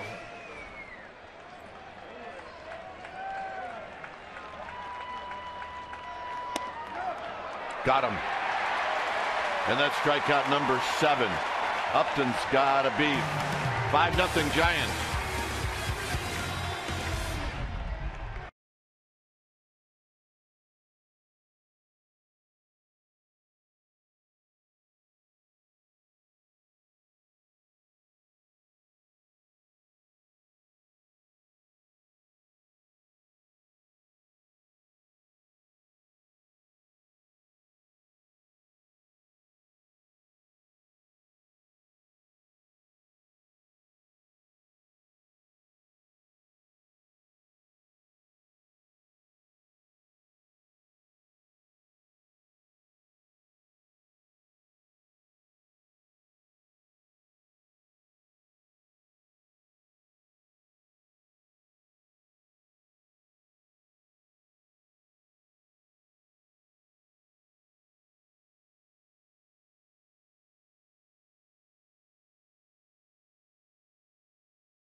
Happy Mother's Day to all from all of us here at Comcast Sportsnet Bay Area. And if you should happen to be around the ballpark, you might want to join in when you see. And I'm trying to see if it's just all ladies. Looks like it is. There's Mario Alioto's mom leading the fist pump. Yeah, she may have the best fist pump, but they're getting ready for Carnival. If you ever go to the Safeway on 4th and King, drop by the pharmacy and tell the guy back there you do a good job, because he organizes the Carnival girls. And there's Mario watching his mom on Mother's Day. That's what you're supposed to do. Take your mom out to the ball game. There's the girls. You didn't think Mario would be down there, did you? Well, they're having fun. Would be a bad place to be. A nice family. Maybe if it wasn't Mother's Day. Here's Pagan to lead things off.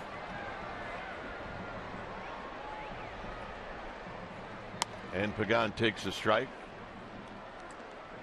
Lincecum has retired the last 10 in a row, and he has now got 4 shutdown innings in this ball game.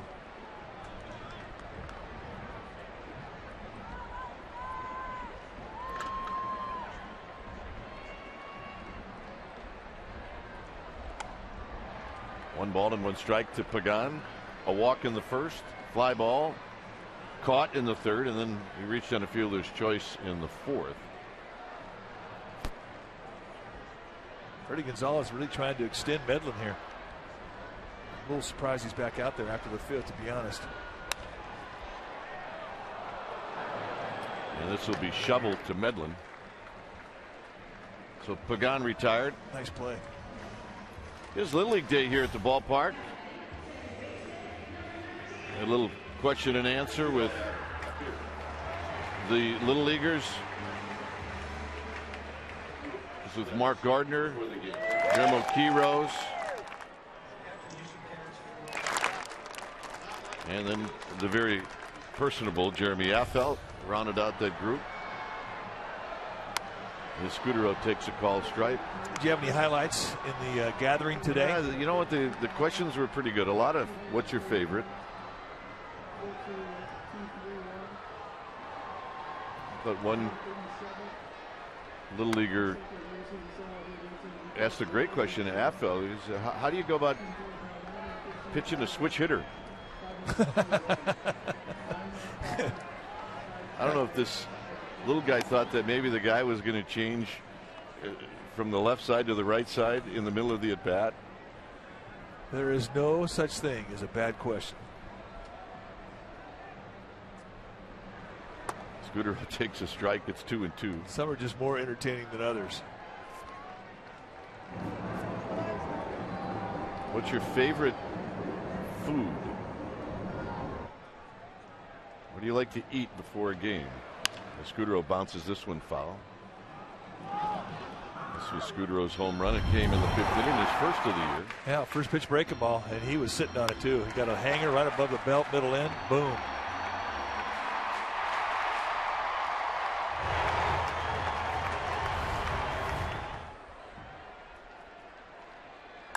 Scudero, it's a high fly ball to left. Up and back at the wall, and it's off the top of the wall. And Scudero is going to end up at second base. They might even have an argument here. The Braves are going to contend that there was interference. And if they huddle this up and review it, they might call Scudero out. You cannot interfere. Yep, and he did. And he did. There is no doubt that he did. The dog comes over and sticks his glove out there, and if that ball does not hit his glove, I think Upton's got a chance to catch the ball, and the Braves are making that argument right now. Now Bochy's going to come out and hear what everybody has to say. You cannot reach into the field of play. If it's on the fan side of the fence line, then they can touch it. But if you reach out as a fan into the field of play and you interfere with the ball, the umpires can call them out.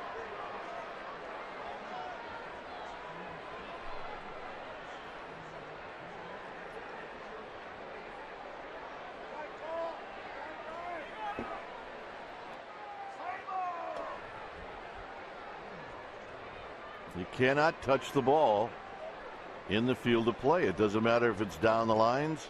It doesn't matter if it's in the outfield. Now, this is not a reviewable play. Unless, of course, it's a home run call or not. And because of that, they're going to take a look at it.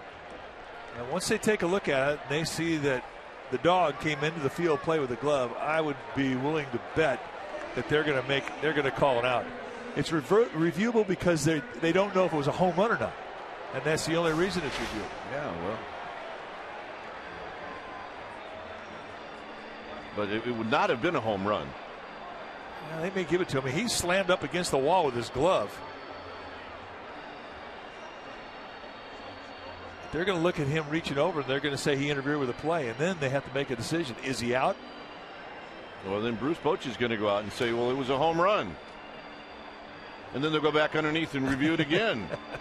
Yeah. Well, that's going to be it for the dog. He has to leave.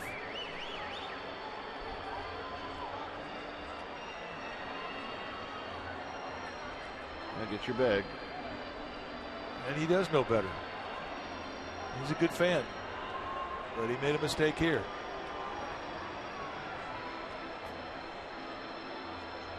Or at the very bottom, or whether a fan interfered with the ball.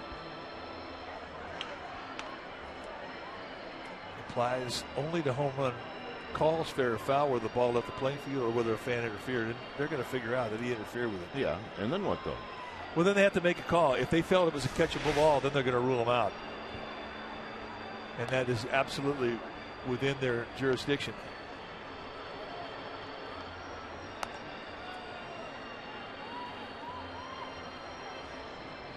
Well, Upton is saying that he was camped underneath it. I'm not sure he was. It looked like his glove actually hit the wall. But if I'm Upton, I'm saying I was camped underneath it. Absolutely.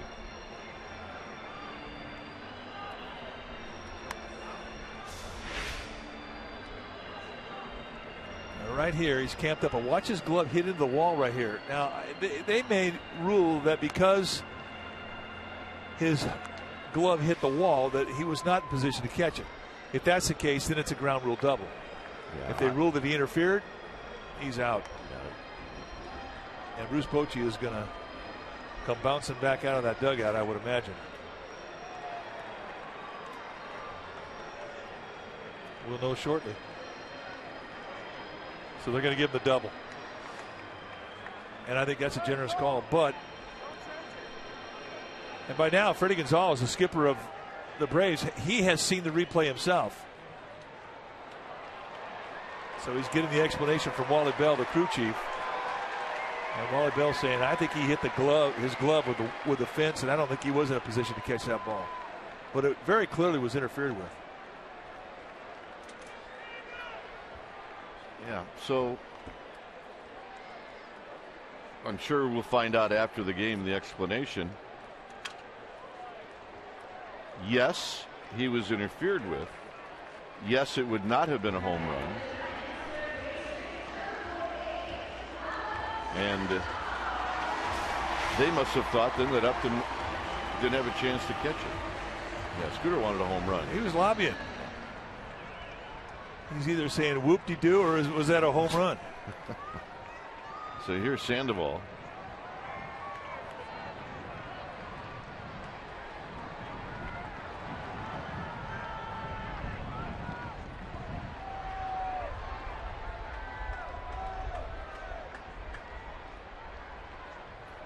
Sandoval is 1 for 3. Hit a long home run in the third inning. So long, it went into the water. I still can't believe Midland's in this game. To get back into a stretch again, he's been in the stretch the whole day. He hadn't had a 1-2-3 inning. Let's see. This is roll foul. Plus, he just had somewhere between a 5 to 10 minute gap while they're looking at the replay. They got two guys down there that are greased up and good to go.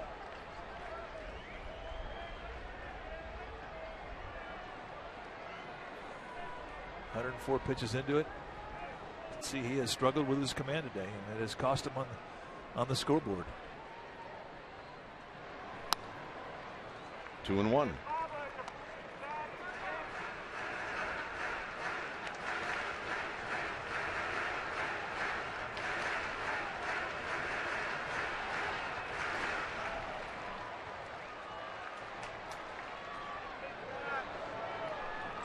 Two balls and a strike to Sandoval. And it's 3-1.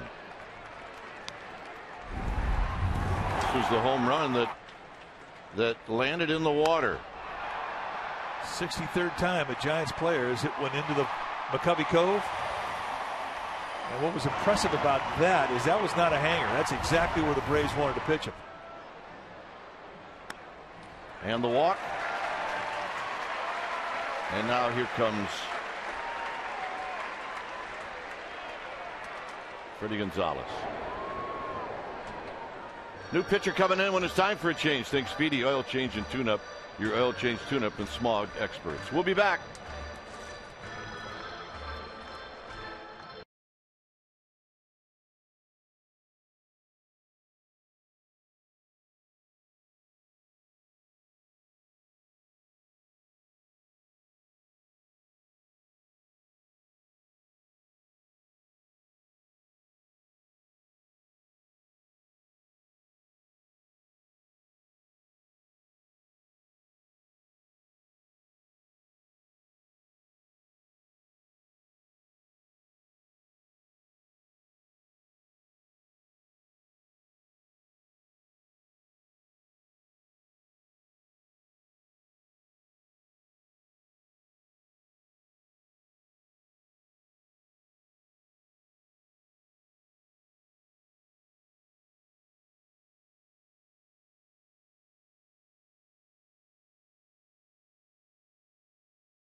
In the 6th inning.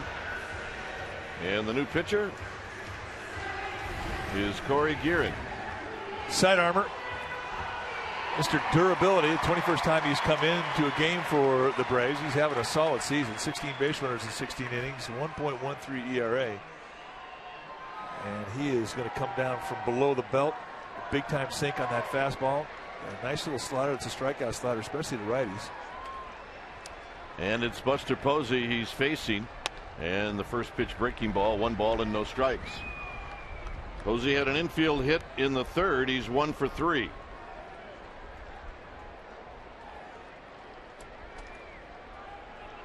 On deck is Hunter Pence.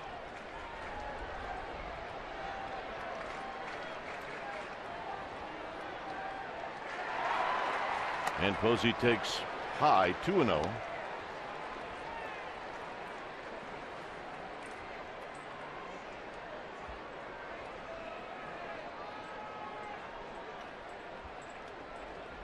Scudero at second, Sandoval at first. Swinging a bouncing ball to third. Francisco 1, and that's it. And getting taken out is Ugla, and Sandoval might be hurt. Oh, we have seen Ugla really hang in there and take some shots in this series. One by Hunter Pence, and now here from Sandoval, and it's clean baseball. Go in. And he went in high, though, upon further review. Well, it's also a case where with the middle infielder, you got to be aware that in that situation, nobody's holding that runner on first, so he's going to get a huge lead. And thank goodness Ugla got up. Yeah, he went in high here. Braves are not going to be happy with this. I also think, too, though, that, Mike, that if you're going to turn the double play and you're going to come down the line, then you're going to catch guys that come in high. He may have been kicked in the mouth. Mark Grusbeck right there looking at his teeth, chin, something. Took a hit. 1-0 to Pence. Pence lines this one right at Upton, and that'll end the inning. We will head to the 7th. 5-0 Giants.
Here's our Toyota game summary brought to you by your local Toyota dealer.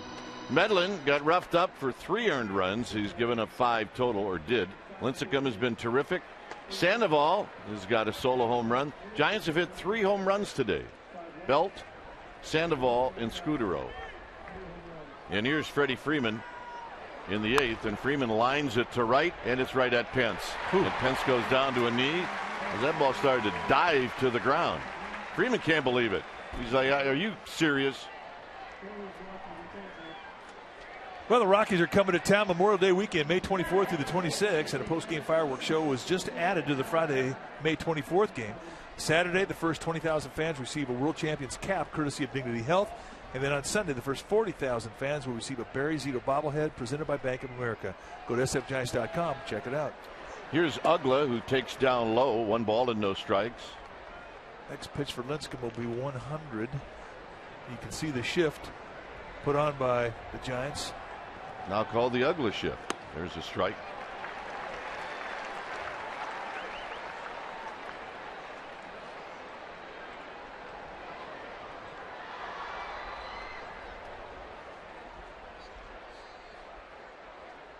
And the 1-1 to Ugla is low and in. 2 balls and 1 strike.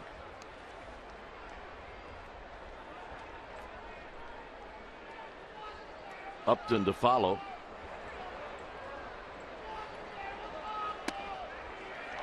Two and 2.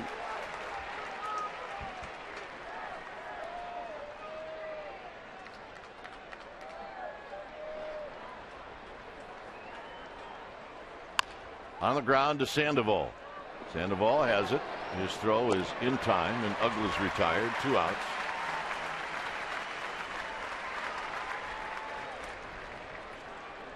And that'll bring up B.J. Upton. So impressed today with how Lincecum has used all of his pitches. And I think the difference is a lot of first pitch strikes with all of his pitches. Yep. Except that one. Remember, he started the game off 3 straight pitches way out of the strike zone. And then bounced back.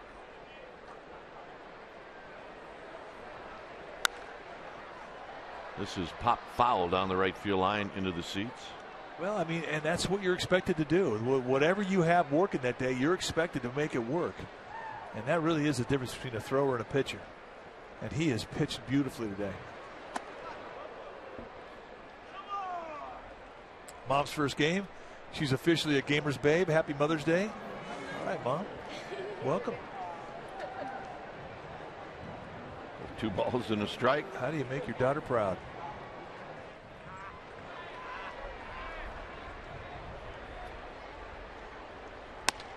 A bit high, 3-1. That was pitch number 107, and George Cantos now jogging down to the bullpen.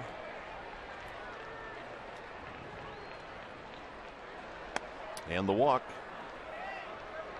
with 2 outs. Third walk of the day by Lincecum. He hit 2 other walks, both to Brian McCann in the first and the third. And that walk there snapped a string of consecutive outs that he had been ringing up. 12 consecutive outs. Buster Posey is going to give the bullpen a little time. He's going to give Lincecum a bit of a breather.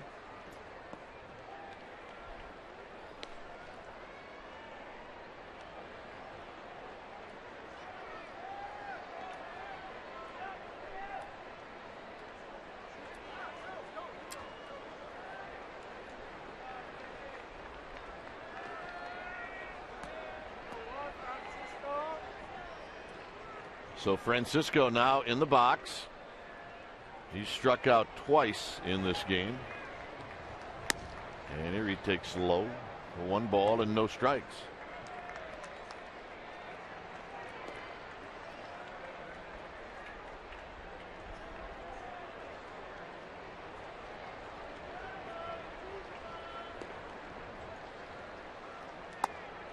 And it's a bit high, 2-0. Listen, with that slider. And you know Lincecum definitely wants to finish this inning, but this will be his last hitter no matter what. So people now getting behind Lincecum, knowing that he's behind in the count. And this is bounced to belt, side retired. So Lincecum will walk off, and this crowd is going to show their appreciation As this little guy is dazzled this afternoon on Mother's Day. And listen to this crowd.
Is Dave Righetti talking it over with Tim Lincecum?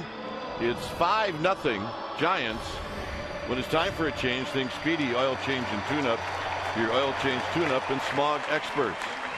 Luis Avalon coming in right now. 16th time he has pitched this year for the Braves. 1-0 with a 3.0 ERA. Saw him earlier in the series. And Avalon getting set to face a series of left-handers, Belt, Blanco, and Crawford. And this was the ovation for Tim Lincecum coming off the field after the 7th inning. And it was loud. I mean, he's done for the day. And I got to tell you, for that little guy, that's got to feel good. He has worked his tail off, and today he really mixed his pitches well. Just 2 hits allowed by the Braves. 7 shutout innings, 7 strikeouts, 5 base runners with the 3 walks. And he's got to feel very, very good about this outing.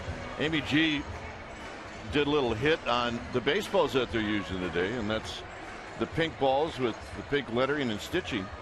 And it is really quite unique, let's put it that way. It is Strikeout Cancer Day here at the ballpark, and one of the reasons we showed this is Giants have been knocking this ball out of the park.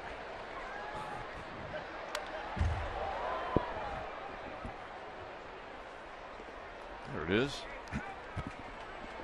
And there's the pink stamp. And we know that this ball floats too. Pablo Sandoval had a water shot. There you go. 63rd in this park's history, where Giants players hit one into McCovey Cove.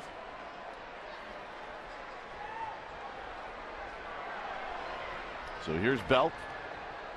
Avalon at the belt and the pitch to Belt. And it's a strike, and it's 0-2.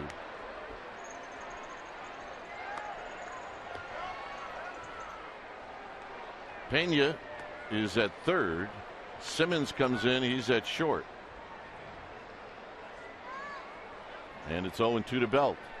Bottom of the 7th. 1-2.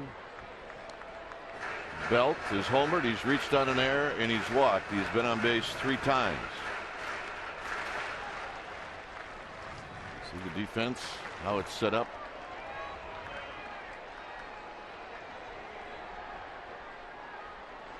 And Belt pops it up in the center field. Hits it pretty well.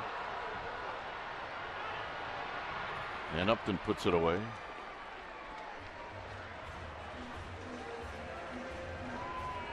So Belt retired, and here's Blanco. Blanco had a big double in the 5th inning. Actually, if you say it's a double, you're not doing it any justice. He hit it out to 421. It bounced into the bleachers for a ground rule double. Very well would have been a triple, and an outside shot of being an inside the park home run. Here he takes a strike.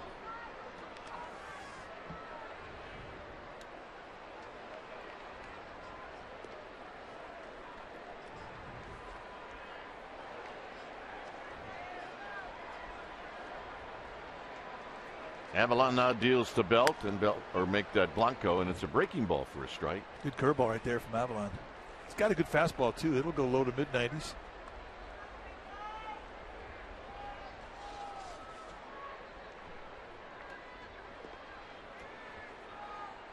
Lefty to lefty, low, 1-2. Two-seam fastball down below the strike zone, inside. That's a good pitch.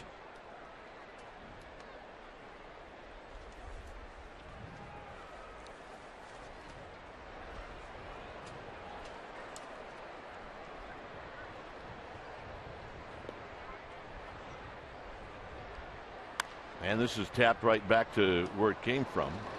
And Blanco's retired 1-3. And that'll bring up Crawford. Really is an opportunity for Avalon with Johnny Venters, the stellar left-hander out of that bullpen for the Braves, on the disabled list with an elbow sprain. And Braves are getting a pretty solid look from Avalon, and he is not disappointed. And what do you have to have? When you're going to contend at this level, you have to have depth. Crawford is 2 for 2 with an intentional walk. And he rolls this one off his foot, and it's no balls and 1 strike.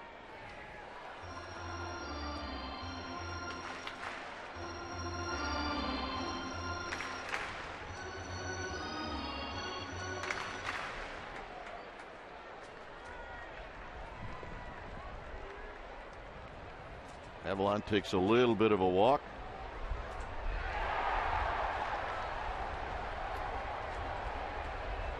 Now back out on the mound, and the 0-1 pitch coming up to Crawford, and Crawford, look out. Ooh. And Freeman will step on the bag, and let's hope everybody's all right. As that broke in half and twirled right into the seats, and I think we're good.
Lots of action here on Mother's Day, including 3 solo home runs.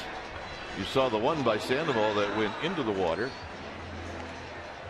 When it's time for a change, think Speedy Oil Change and Tune-Up.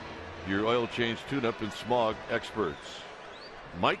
12th time that Jeremy Affeldt has come into a game for Bruce Bochy. No record yet, 3.52 ERA. Still shaking some of the rust off, but getting a lot closer. When he's right, you see a low 90s sinker with a big curveball and a split. And he's facing Simmons, the kid that just came in to play short, and it's a first pitch strike. Andrelton Simmons. Boy, are they high on this kid? Oh, my goodness. Out of Curacao. Driven to right. Pence moving over, still moving over, and he'll make the catch.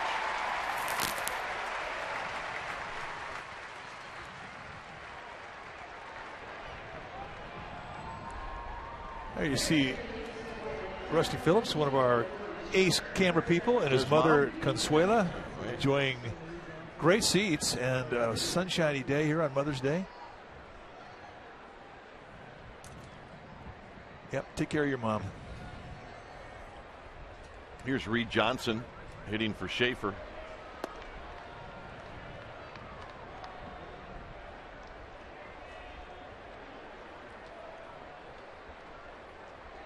Johnson hitting .225. And he takes wide. 2 balls and no strikes.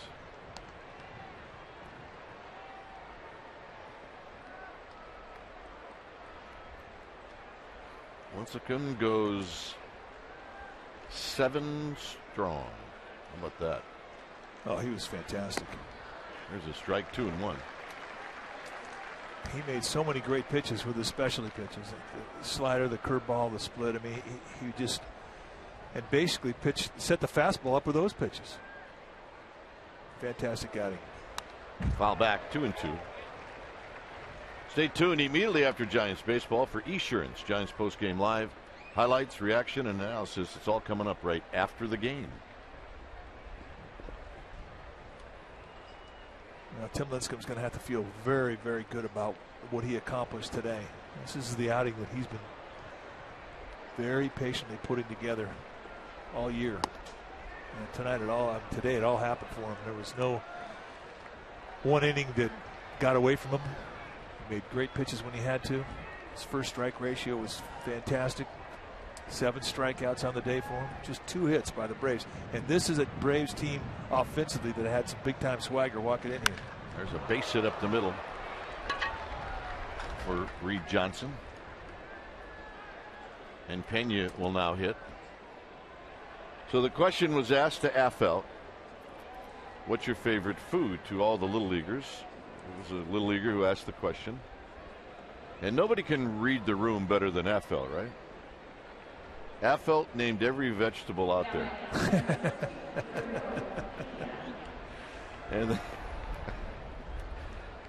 and then he said, and then on the side, I'd like a big steak.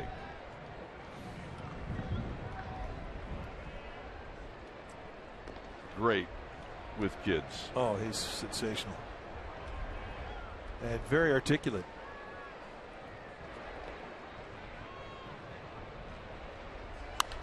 Pop back and out of play off the bat of Ramiro Pena.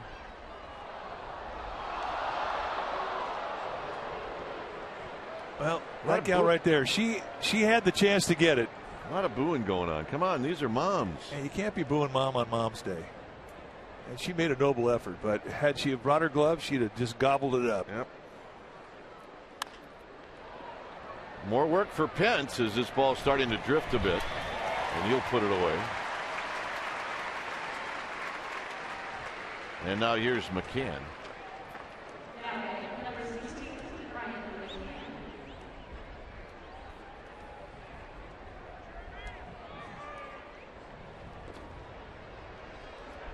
McCann has walked twice against Lincecum and bounced out to first.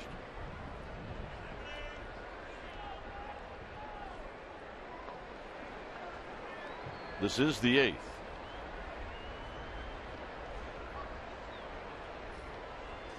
And a big breaking ball misses. 1 ball and no strikes.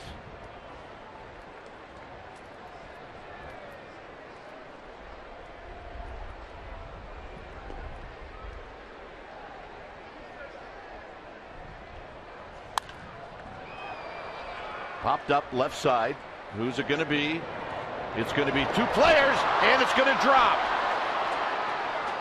Sandoval and Crawford came together, and it dropped. And it'll extend the inning. They're both calling for it. Didn't hear the other guy. Your concentration's to the ball, and you don't really rely on peripheral vision. And it was in the glove of Crawford till the contact was made. And the error is going to be given to Pablo Sandoval. So Bruce Bochy's coming out. He's going to get Affelt as George Cantos is going to come in. When it's time for a change, think Speedy Oil Change and Tune-Up. Your oil change, tune-up, and smog experts. We'll be back.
Is brought to you by Xfinity, home of the most live sports.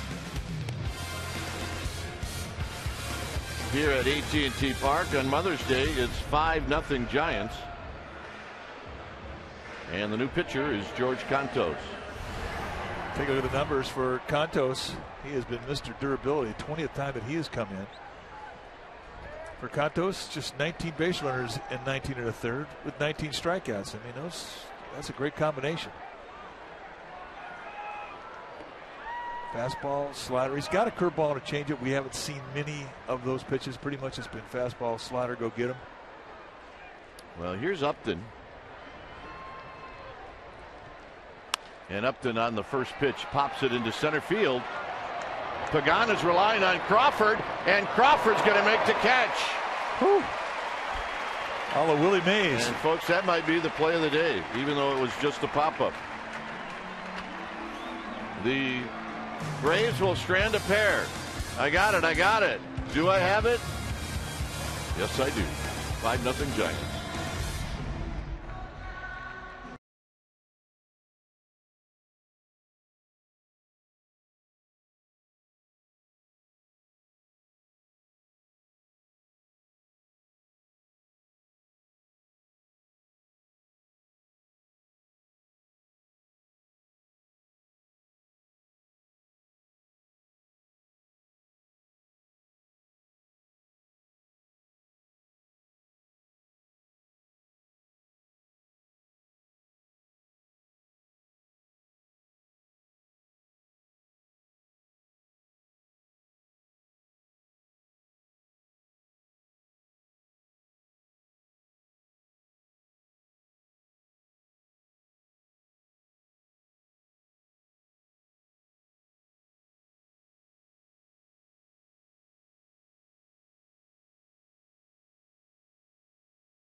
3 hits for Atlanta, 8 for the Giants, 3 solo home runs for the Giants.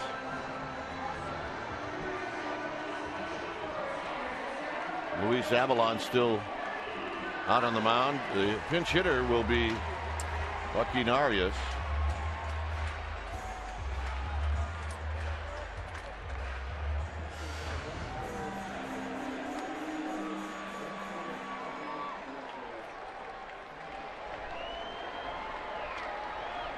Reed Johnson goes to right field.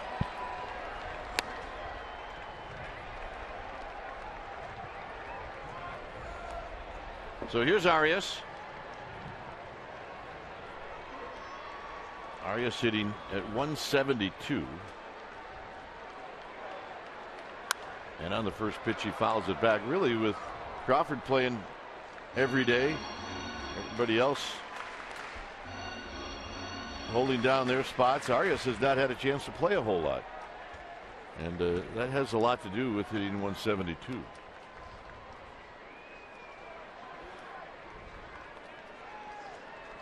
Hardest thing in the sport is to keep that strike zone when you're on the bench.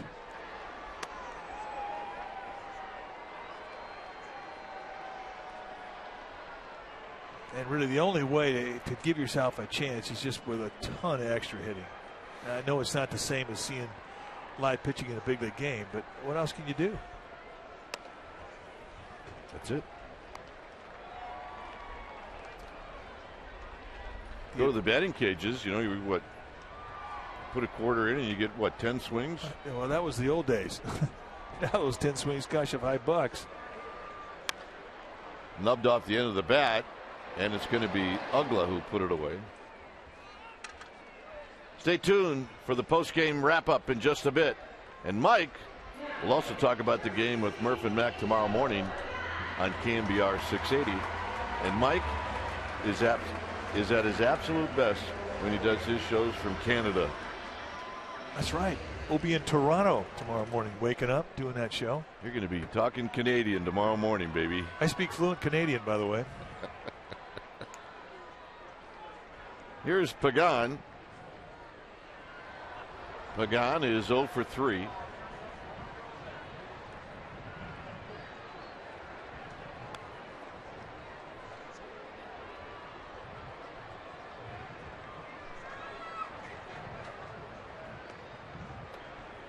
And the pitch is down low on a breaking ball.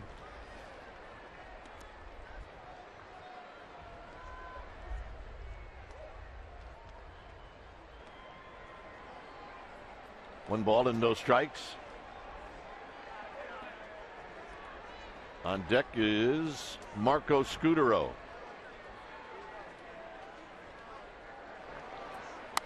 Out of play to even the count.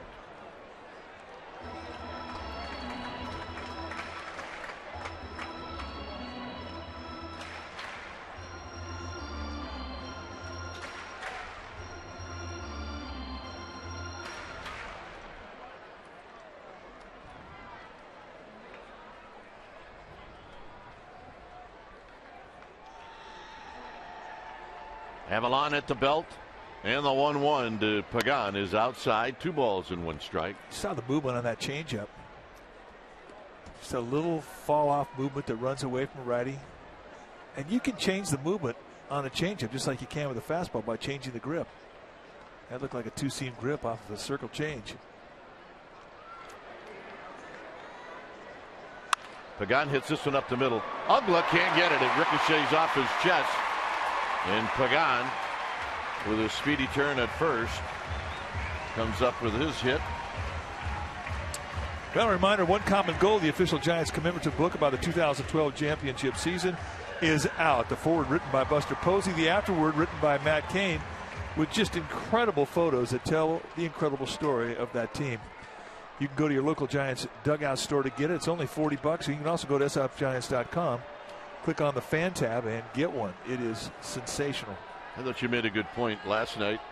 Was the pictures that you see are so good it instantly brings back memories. There's a strike to Scudero, and there are so many memories, some of which I remember that. Well, when we went through it and we're looking page by page, I mean, many laughs, many memories. Something you're going to want to leave out for a while. Put it on the coffee table.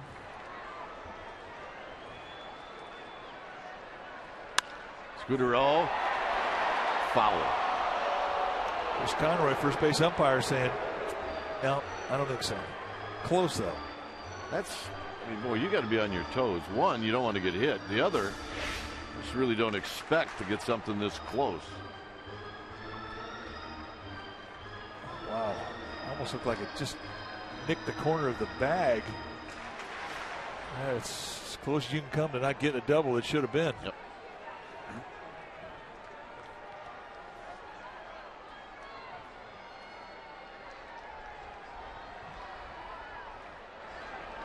In tight.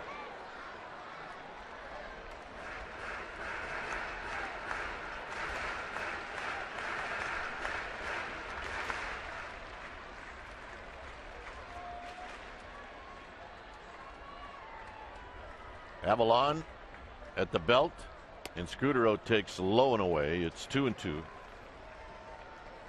There's nobody else down in that Braves bullpen. This is Avalon's inning. It's one of the greatest motivations of all time.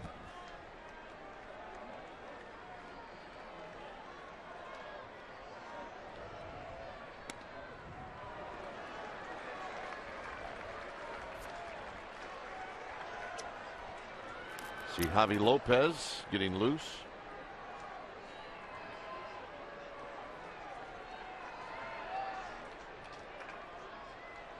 Pagan at first with one out. Scudero a little flared on the right field line. Reed Johnson over, and he'll put it away. And here's Sandoval. You're going to find out right now if the Braves took offense to that slide by Pablo Sandoval when he was breaking up a double play back in the 6th inning.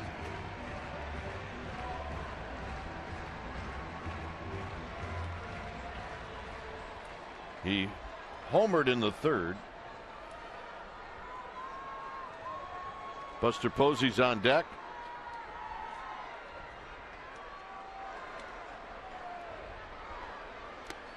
Down low, 1 ball and no strikes. This was the taking out, trying to turn a double play. See, 2 things.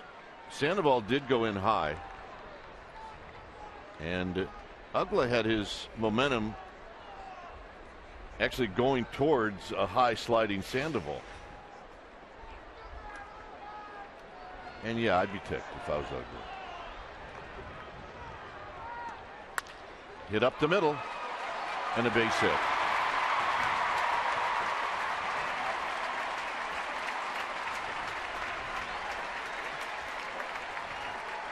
And that'll bring up Buster Posey. So a 2-hit day for Pablo Sandoval. Buster Posey gets a hit with ducks on the pond.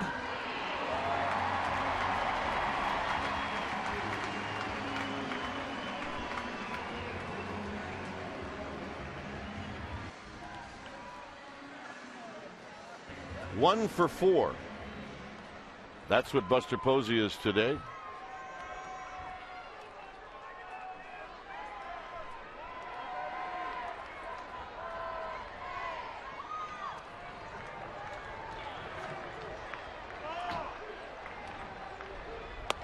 Down low, 1 ball and no strikes. Yeah, the horse shows up even after Matt Cain pitches. Well, little beverage. Yep, you got to earn your drink there. Nice going.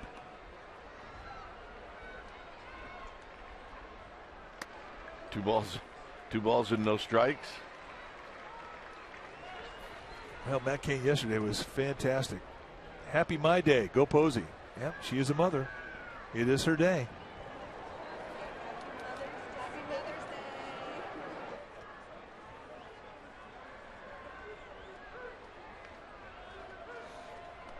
Pagan and Sandoval aboard with 2 outs.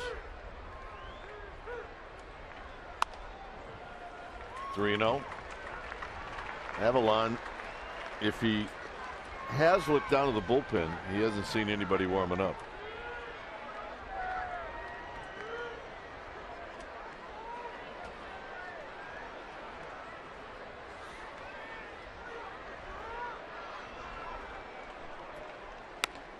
And Posey will take the walk.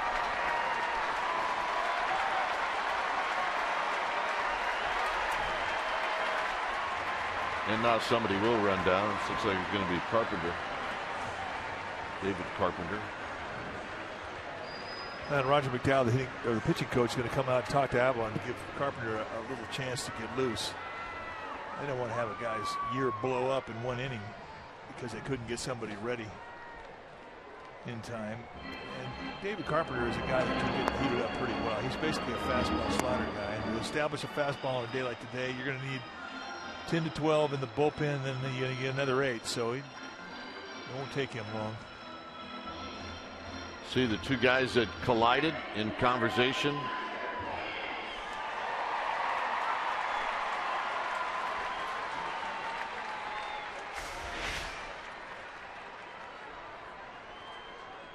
It doesn't look like there's any ill feeling or animosity. No. And I got to believe that Pablo Sandoval said something to him when he first made contact. Absolutely. So here's Pence.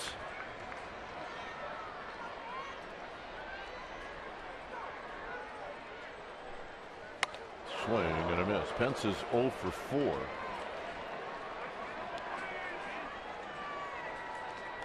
Hit a line drive, a bullet right at Upton in left field to end the 6th inning.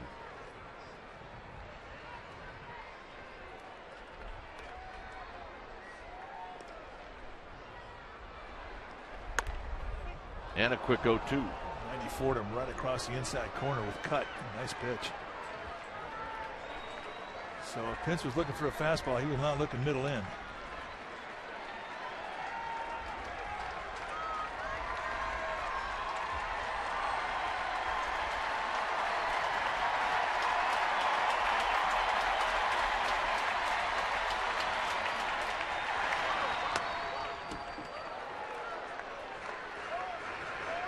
So a little paralysis fastball attempt in the outside corner. And he may be setting up to come back in with that cut inside.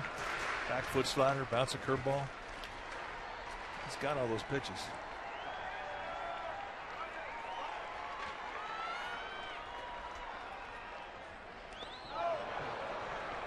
And there's the bounce curveball. And Conroy, the first base umpire, says he did not go.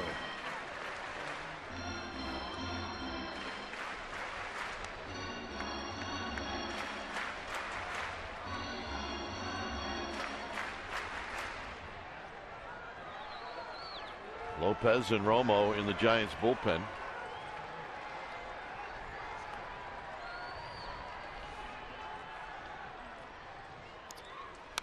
Pence pops it up right around the mound area, and it's going to be Simmons who makes the catch to end the inning. 9th inning coming up. 5-0 Giants.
When it's time for a change, think Speedy Oil Change and Tune Up. Your oil change, tune up, and smog experts.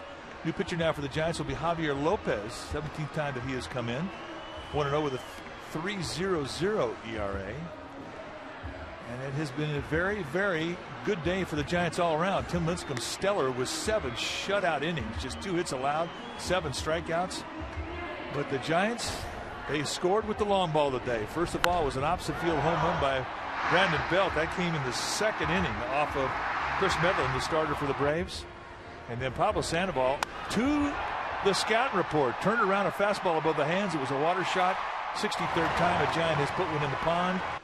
And then it was Marco Scudero with a hanging breaking ball sitting soft and launches one in to left field bleachers for his first home run of the year. And that has been the difference in the game. Here's a strike to Freddie Freeman.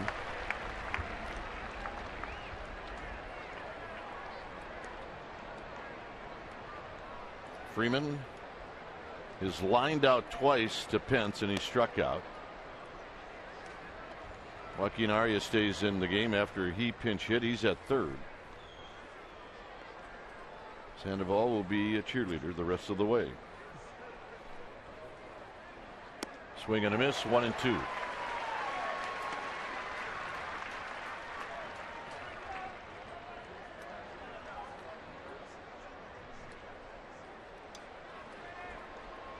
Ugla on deck.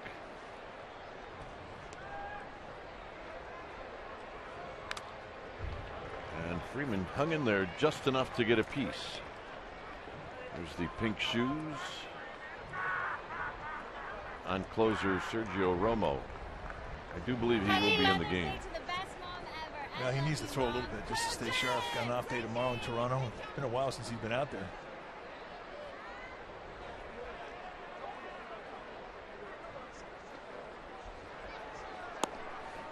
Two and two.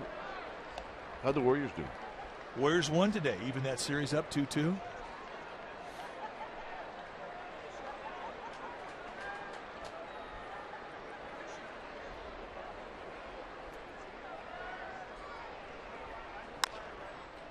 Tap to Arias.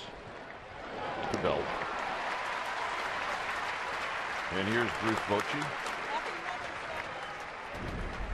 Tim Lincecum was spectacular today. And really, what he did today was mix all of his speeds, all of his pitches. He and Buster Posey hooked up beautifully. And just 2 hits allowed by this very offensive Braves team. And for Lincecum, I mean, he's been flirting with this release for a while, and there had always been like one inning that would set him back. Today, there was no setback. His best outing of the year, 7 stellar innings. And he walked off the field to an enormous applause, one that was well deserved. New pitcher now for the Giants, be Sergio Romo, who needs a little work. So it's been Lincecum, Affeldt, Contos, Lopez, and Romo. When it's time for a change, think Speedy Oil Change and Tune-Up. Your oil change, tune-up, and smog experts. Well, not a safe situation for Sergio Romo.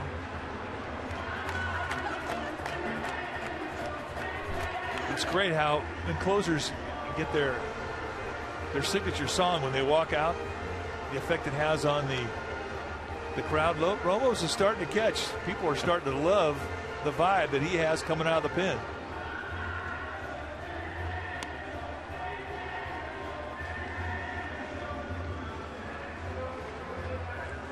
Well, in between innings, this came up on the board.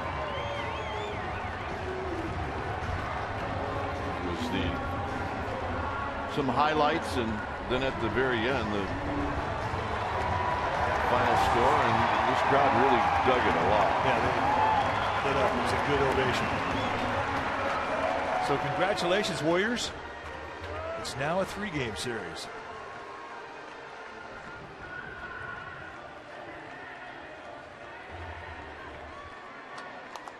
Warriors will play Tuesday in San Antonio.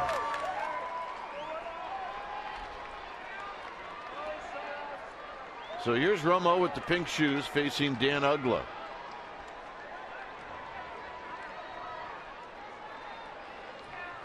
Ugla is 0 for 3. Swing and a miss. No balls and one strike. Right out of bed. Knee-high paint, outside corner. We take this guy's exceptional command of his pitches for granted.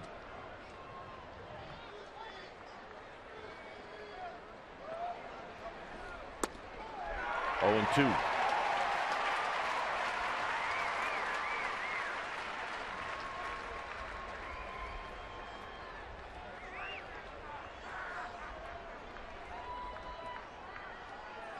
Upton to follow. And the breaking ball, 1 ball and 2 strikes. The Diamondbacks and Phillies are in the 10th in Arizona. It's a 2-2 ball game.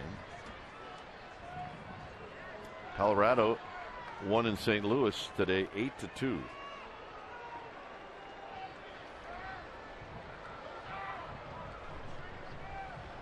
Outside Doug, it appears that the Rockies just got tired of not scoring. And then they decided today to score a lot. Miller and Wainwright shut them down. But they get the win today, 8-2. 2-2 to Ugla. Very close. You gotta have a good eyeball and a set of guts to take that pitch and a 2-2. Because this is close. Yeah, it's not a strike. Good pitch, good take. 3-2.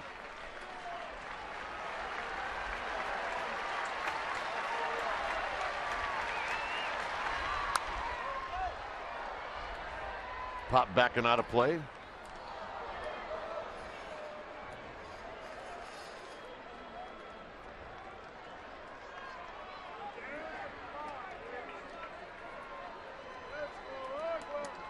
Ugla looking for his first hit today. The Braves have only had 3 today.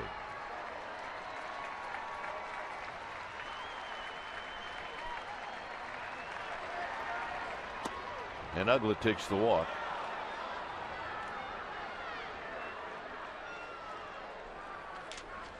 Well, join us Tuesday as the Giants head east. They're going to be teeing it up for a 2-game series against the Blue Jays. You'll see it at 4 o'clock here, pregame live at 3:30, right on Comcast Sportsnet Bay Area.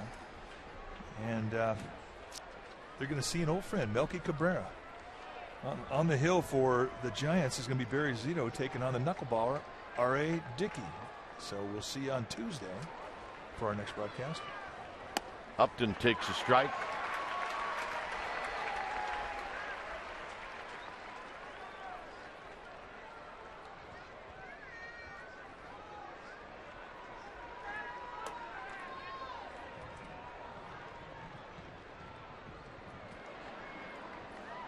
And that pitch is wide. 1 ball and 1 strike.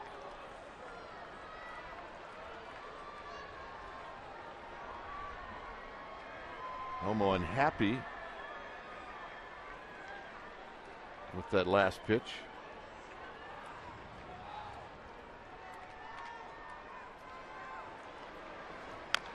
And he fouls this one at the plate, 1-2.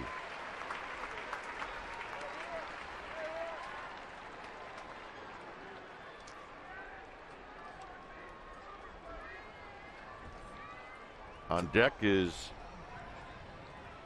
the right-handed hitting Evan Gattis.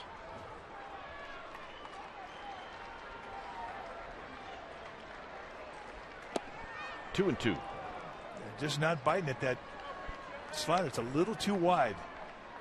Ugla was able to lay off, and now Upton able to lay off.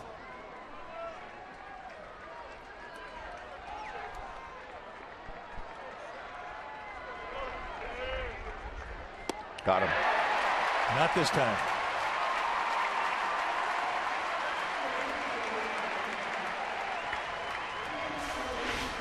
Just keep floating the frisbees out there, and that was just perfect. Just stayed out there in outside corner to the last moment and exploded off the plate. And Upton a victim.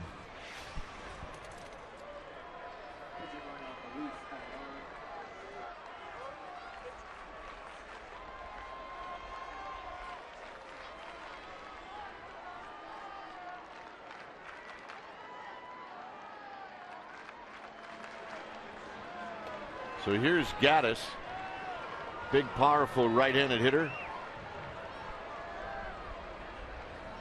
And there's that breaking ball that's in there for a strike. Uggla moves down to second.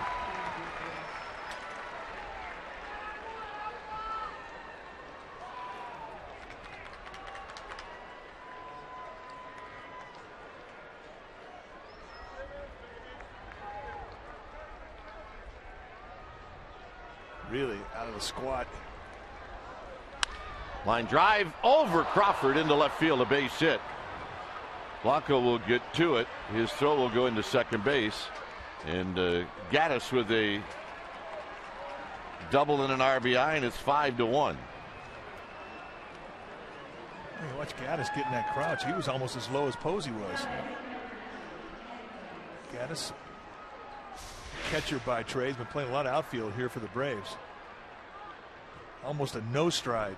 Get a little elevation on the pitch. And the Braves staying alive with one out left.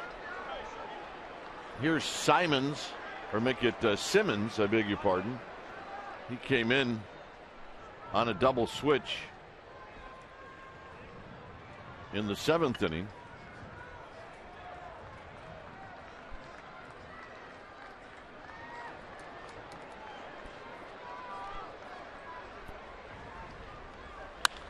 This is foul down the right field line and out of play. Where'd it go? In the guy's jacket? I think it may have gone in the jacket. Come on. Nope. Uh-oh. Somebody would be sitting on it. Mom's got to find it. Nope. In the jacket. Killing me. I haven't seen that before. Pretty good trick. Good slider, 0-2.